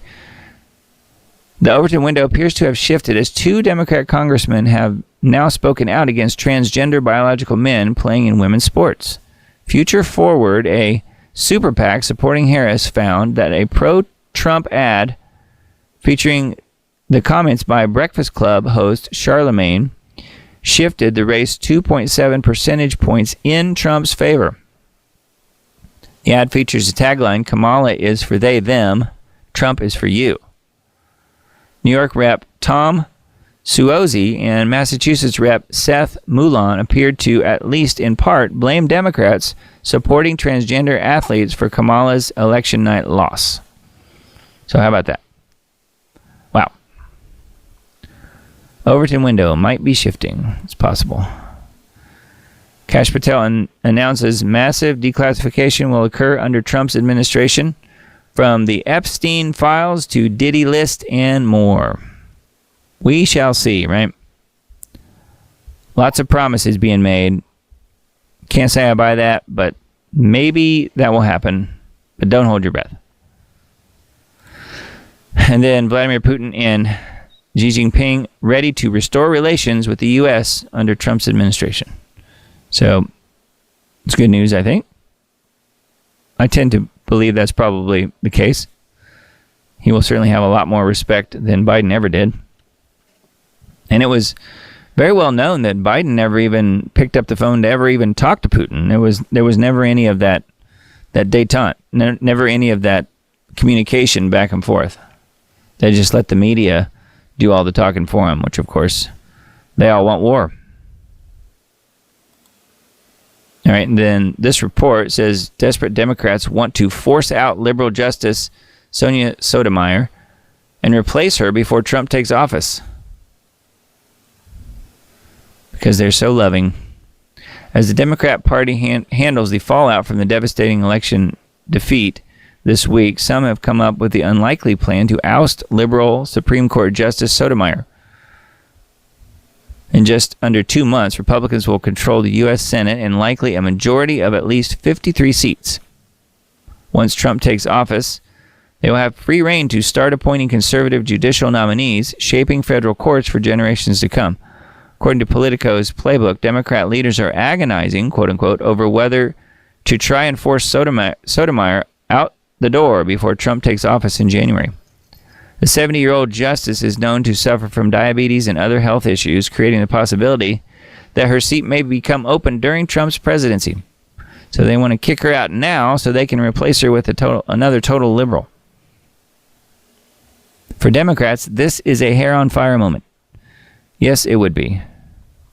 They were mad at Ginsburg, too. Remember when she died during the Trump term and he was able to replace her? They were really ticked off at her because she didn't leave ahead of time and she died at the most inopportune time.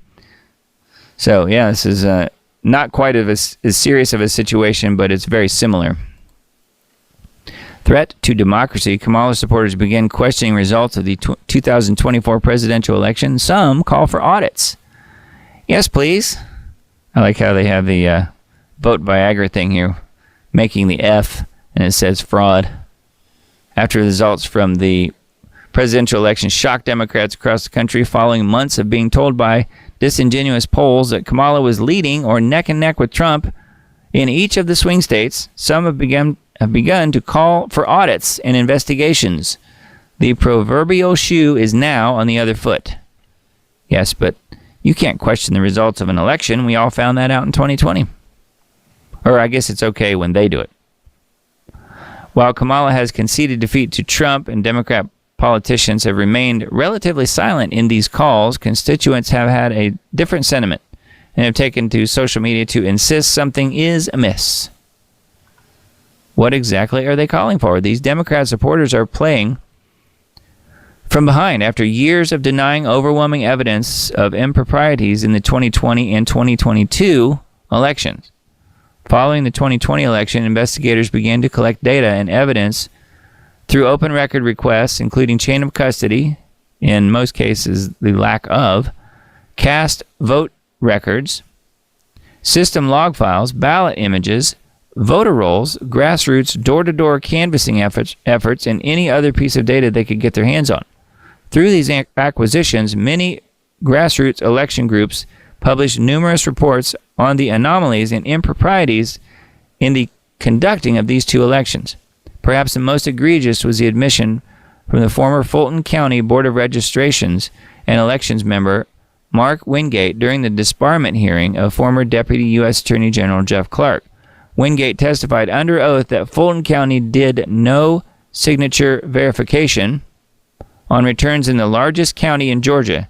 He also testified that he was denied chain of custody documents to assist with certifying the validity of the election. And then talking about Carrie Lake as well, mentioned her earlier. In 2024, however, the shoe is now on the other foot. Kamala supporters are taking to X to call for investigations and or audits into the 2024 results. Yeah, says buckle up, it's going to get ugly. So they want to start looking into all this stuff. So why don't they? And let's look at all of the results from 2022 and all of the results from 2020. And let's just see what happened. That would be nice. It says, either way, you'd be hard-pressed to find anyone in the MAGA and America First movement, especially those deeply vested in election integrity, such as myself, which is the person that wrote this article, who would object to a thorough and fully transparent audit of the entirety of elections, especially in swing states. After all, how likely is it that Democrat senators outperformed the top of the ticket, Democrat Kamala Harris, while Republican senatorial candidates grossly underperformed with Donald Trump? Careful what you wish for. You're starting to sound like conspiracy theorists. Yeah. Well said. And then mural of Kamala Harris in Atlanta already being painted over. So they're already erasing her from existence. She's being erased from memory. And I found this kind of semi-funny meme here. The November spring cleaning is happening. November spring cleaning. Stunning Harris campaign raised $1 billion, but is closing out with $20 million in debt. Wonder who pays the $20 million? Taxpayers, you suppose? Kamala Harris campaign raised an eye-popping $1 billion over the summer and into the fall, but it still wasn't enough to beat Trump. The more astounding part of the story, however, is that despite having such a huge war chest of cash, the Harris campaign is ending with $20 million in debt. Is there a more perfect metaphor for Democrat governance than this? Probably not. So they're in debt by $20 million, and they started with plus $1 billion. Probably, and that's only the bit that we know about. It's probably far more than that. Here we go again. More than half of Kamala voters want to relocate after Trump wins. Good riddance, I say. Anyway, I'm sure you guys have seen the posts and especially the celebrities out there saying they're going to leave the country if Trump was elected and so forth. And then activist posts 5 ways to protect yourself from government victimization. Might be worth a look. All states are empires of lies. What you need to know about preparing for emergencies, according to a top survivalist. And the Fed Chairman Powell defiant in response to Trump's election. That's the one where I said the lady from Politico asked him if he was going to resign. And he said no. He just said one word, no. Anyway, there's some activist post articles there, and then Biden urged to resign for Harris to briefly become president. This is more of what we talked about earlier. These are just some of the clips from the article that I mentioned earlier. Some of the clips are embedded in that tweet, so kind of handy. And then on notthebee.com, liberal women talking about making poison great again, and the videos are all over TikTok. Yeah, these women are literally talking about making poison. What's it called? Aqua Tofana. You guys know what that is? I'd not heard of that before. Aqua Tofana. Says, I regret to report that the mostly peaceful types are at it again. I won't bother playing the video, so it does have a language warning if you want to watch it, but Karen's losing their effing minds over Trump's win. Talking about making Aqua Tofana great again, and that is a poison. Giving it to their Trump voting husbands or significant others, I guess.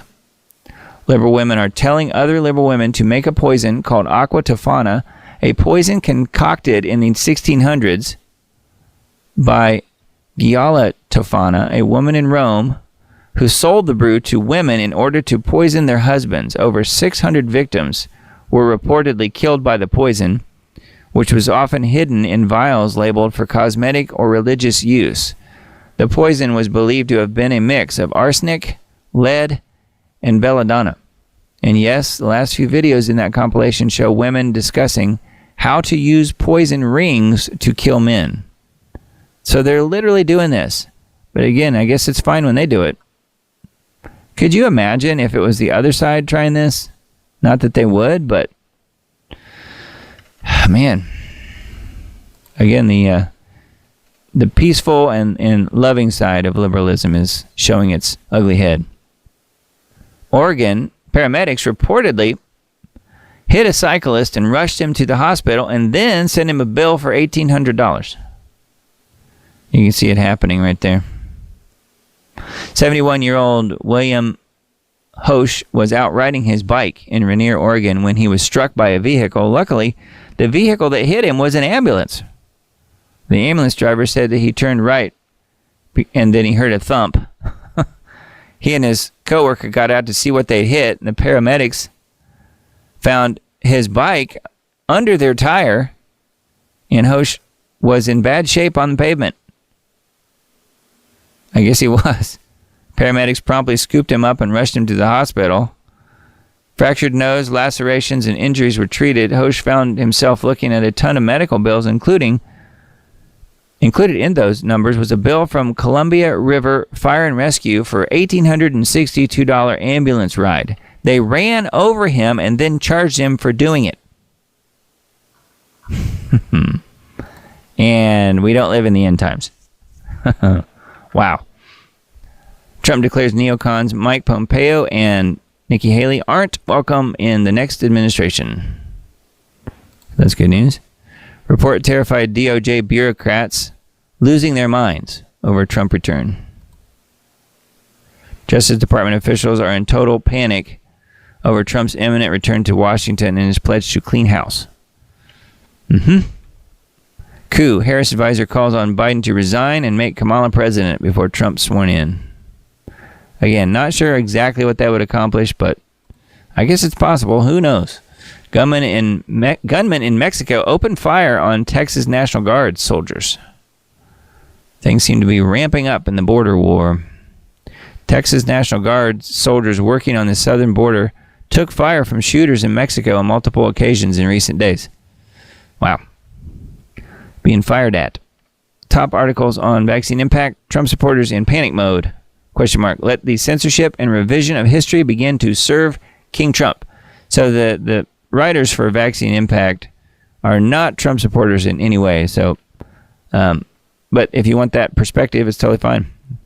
Their articles are pretty good in general. The genocide continues. 70% of deaths in Gaza are women and children, according to the new UN report.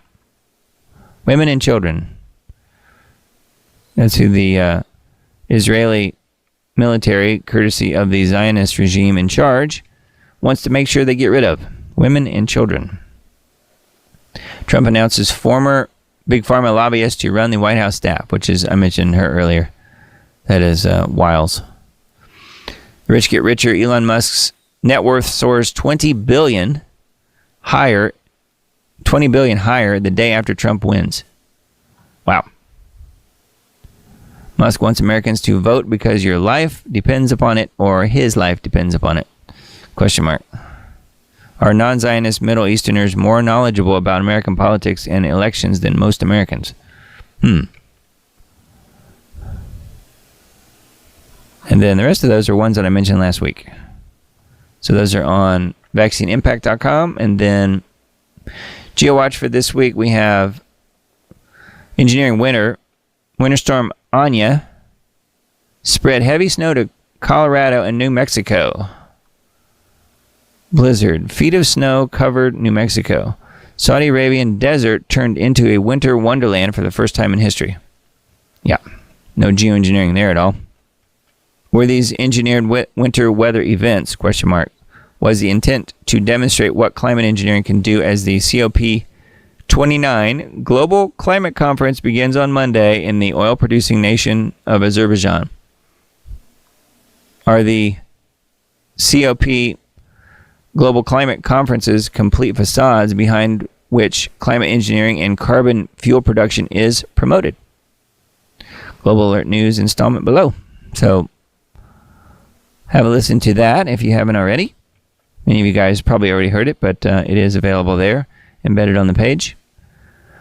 And then, let's see, scheduled weather for this week, November 16th, actually, 16th through the 20th.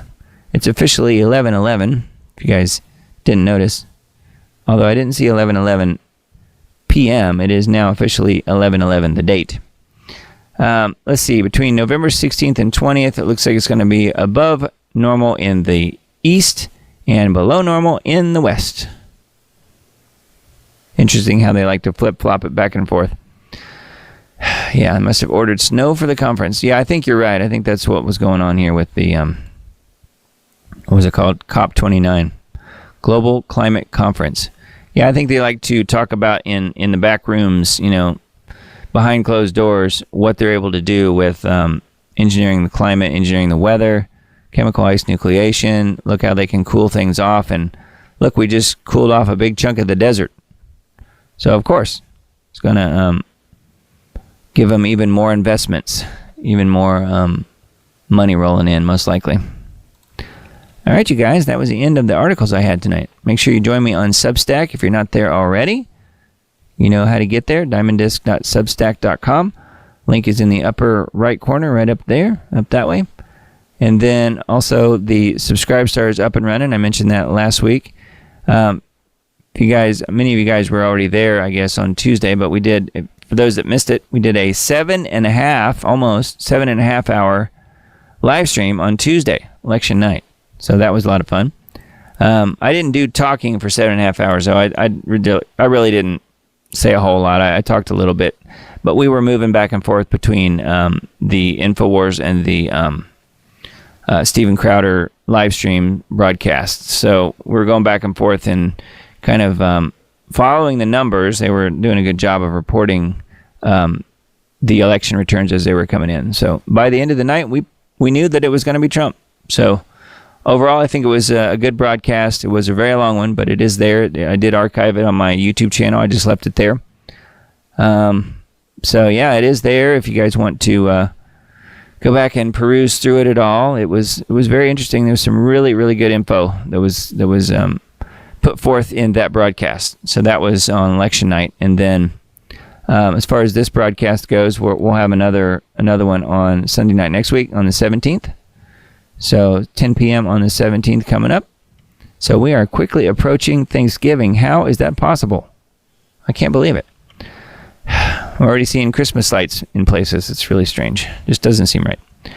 But anyway, there's the store. If you guys want to support what I'm doing, you can go there and peruse through the various items we have in the store. Mugs and water bottles and hats and shirts and all kinds of really top quality things. Would really help if you want to support what I'm doing.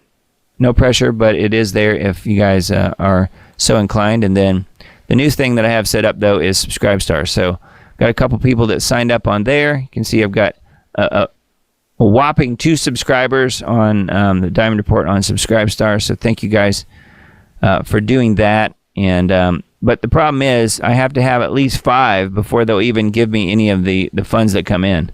So I'm kind of still in limbo a little bit on Subscribe Star. So if anybody else wants to step up, help me out, I certainly would appreciate that. I've got in $5 increments per month is how I've got it set up.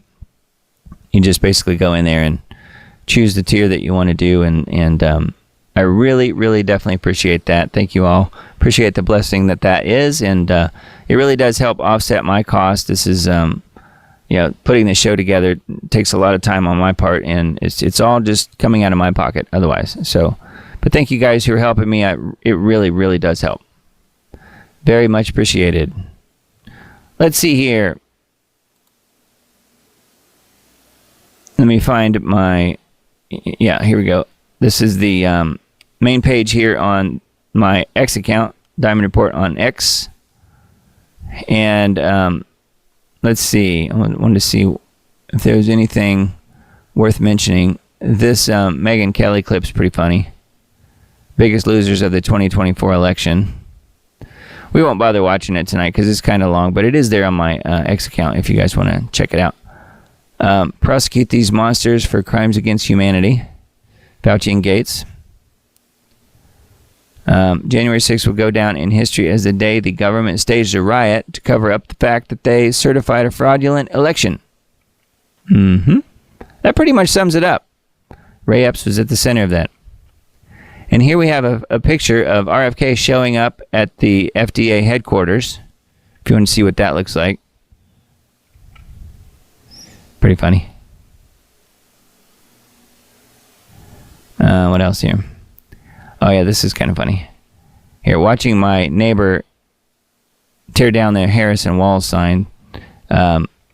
She's basically hurling insults at the guy and telling him to F off.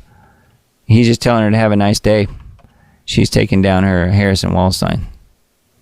I won't bother playing it, but you guys can go watch it.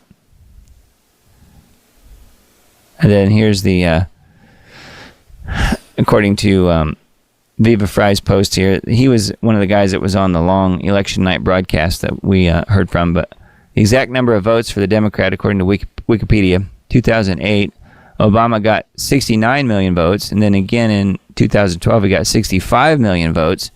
In 2016, Hillary got 65 million votes. But then in 2020, somehow, Joe Biden got 81 million votes. And the Democrats are wondering, they're scratching their heads wondering why Kamala only got 66 million this year. I can tell you why. Because it's called massive voting fraud, election fraud. That's why. It's not from people deciding suddenly that they're not Democrats. It's just that it took them that many votes to get Biden in the first place in 2020. He didn't get 81 million votes from 81 million people. He got 81 million votes from probably like 25 million people. Something like that. So this one right here is pretty interesting. Top economic forecaster reveals deep state plan for staged protests in D.C. that forces Trump to call in the National Guard, fulfilling their own twisted leftist prophecy that he's a dictator. So this is the guy from Armstrong Economics. And, there's a few other pretty fun posts on here, so feel free to look at this if you guys want to. I didn't tweet as much stuff this week, but I did find a few good ones there to put out. Thought it was worth mentioning tonight. So make sure you follow me on Twitter X if you want, The Diamond Report, The Diamond RPRT, or you can just do a search for The Diamond Report on there and you'll find it. So yes, very much appreciated. So anyways, I guess that was it for me tonight. We're wrapping things up. We're a little bit earlier than normal, 12:21 a.m. So it's getting kind of late. Make sure you follow along on YouTube if you're not already. Take it to Lord in Prayer End Times Dates on there. And then Rumble had some pretty good feedback about last week's show about erectile dysfunction. I think people saw that and thought it was about something else that it wasn't. I won't bother repeating that. But no, it's not what it was about. It was about erectile dysfunction. So if you missed that, make sure you catch that, at least the first maybe 15 minutes of it, where I go into that whole thing. So it's pretty interesting. You can kind of see the...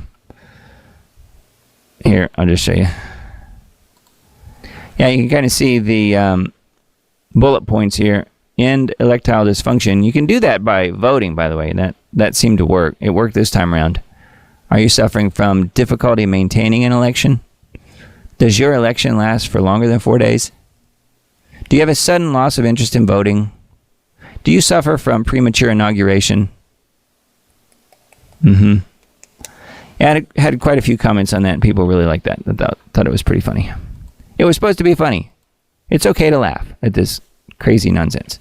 All right, Brighteon is the other place. Brighteon and BitChute, Diamond Disc on there, DIAMONDISC. And then Band. Make sure you join Band.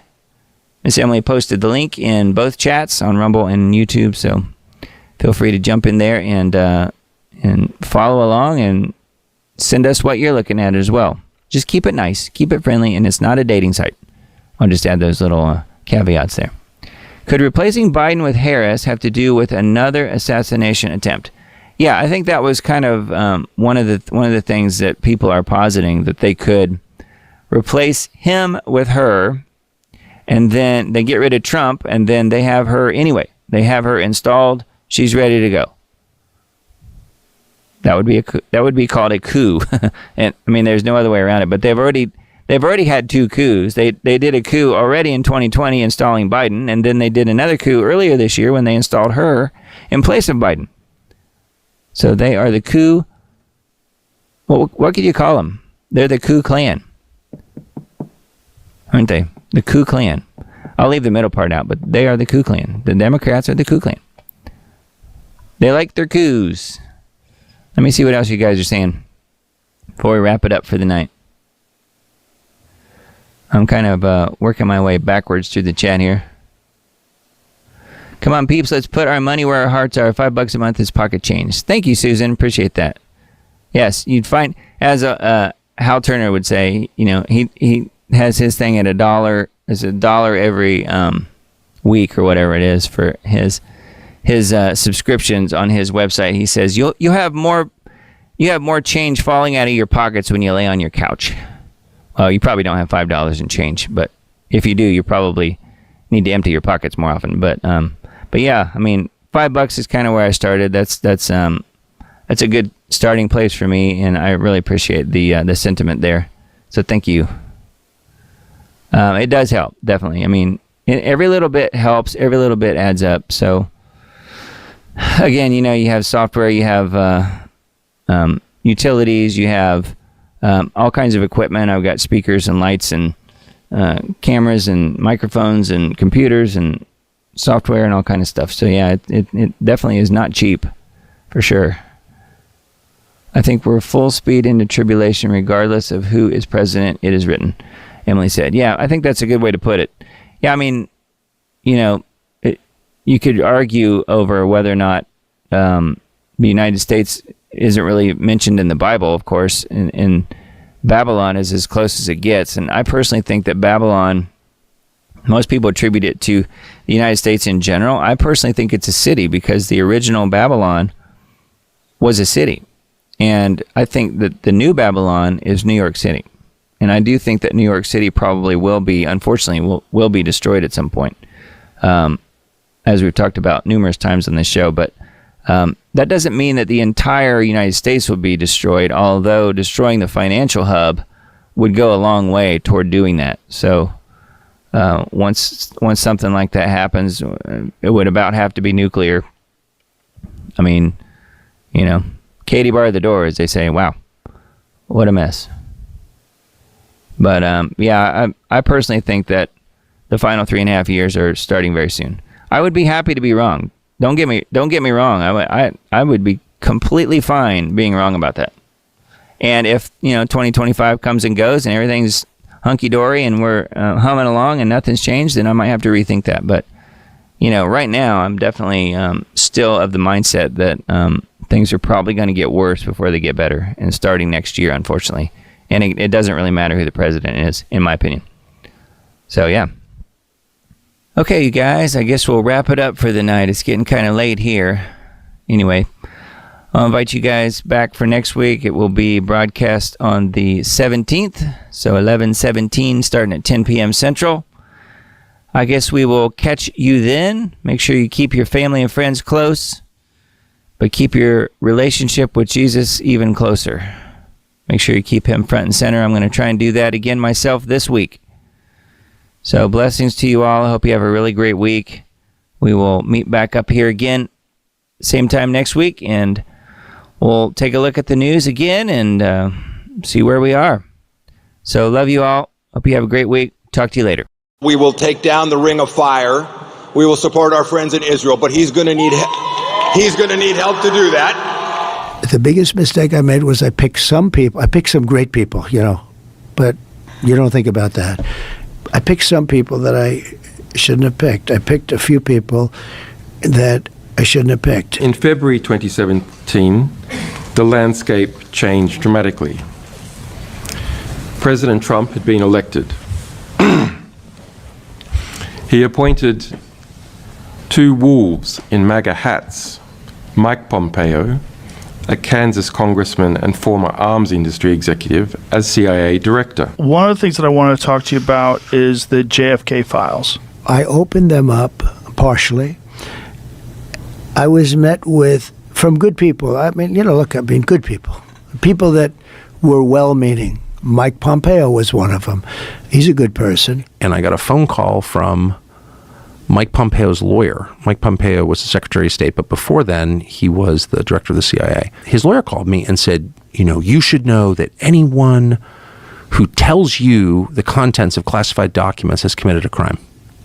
He's threatening me. So Mike Pompeo is the one who pressed Trump to keep those documents secret. And so it's like, what's crazy to me is not just that Pompeo did that. I think Pompeo is a really sinister person and a criminal. I think that because the facts suggest that. He was caught. This leak, which actually WikiLeaks began publishing in early months of 2017, exposed the CIA's most sensitive hacking tools. And it was considered at the time the largest data loss in CIA history. And Mike Pompeo, who had just come in as the new CIA director, was enraged by this. WikiLeaks walks like a hostile intelligence service and talks like a hostile intelligence service, and has encouraged its followers to find jobs at the CIA in order to obtain intelligence. It's time to call out WikiLeaks for what it really is: a non-state hostile intelligence service, often abetted by state actors like Russia.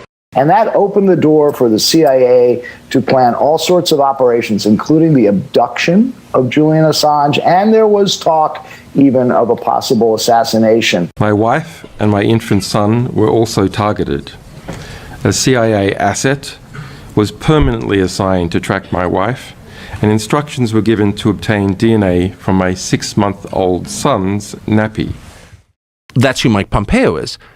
But he somehow intimidated Trump into not releasing this. Well, okay, that's all bad, right? I think it's criminal behavior. What's crazy is how Mike Pompeo is treated. He's treated as like a Republican poobah in good standing. He fully expects to become the Secretary of Defense in a Trump administration, which is like completely insane. Why would you take a criminal and give him nuclear weapons? Now, President Trump's going to secure our southern border. We will bring peace back to the world. We will take down the ring of fire. We will support our friends in Israel, but he's going to need help to do that. He said, we're going to take down the ring of fire. That means Iran. That means he's promising war with Iran. And we're going to support Israel, which is meaning that to support Israel's war with Iran. So even in this closing statement, he is saying we're going to bring more war. And you may not notice that if you don't listen closely, but that's what Trump is getting if he hires a Mike Pompeo. Overall, in my lifetime, ever since I've been watching things, the Fed goes on, printing money goes on, the debt goes on, our empire grows, the war market continues, the deep state is very powerful, and they influence both sides, no matter who wins. What's the cadet motto at West Point? You will not lie, cheat, or steal, or tolerate those who do. I was the CIA director. We lied, we cheated, we stole. It was like we had entire training courses. As a matter of fact, I think he's on his way, to becoming Secretary of State or Defense. Yeah. Nikki Haley's out there. Tom Cotton is out there. Lindsey Graham, little Marco Rubio is out there. He was introducing, I think, Trump down in Florida. And these are all bad guys. More and more people are thinking maybe we shouldn't be complacent. I mean, that's what we're talking about. Yeah. Don't get too complacent. Reporting for InfoWars, this is Greg Reese.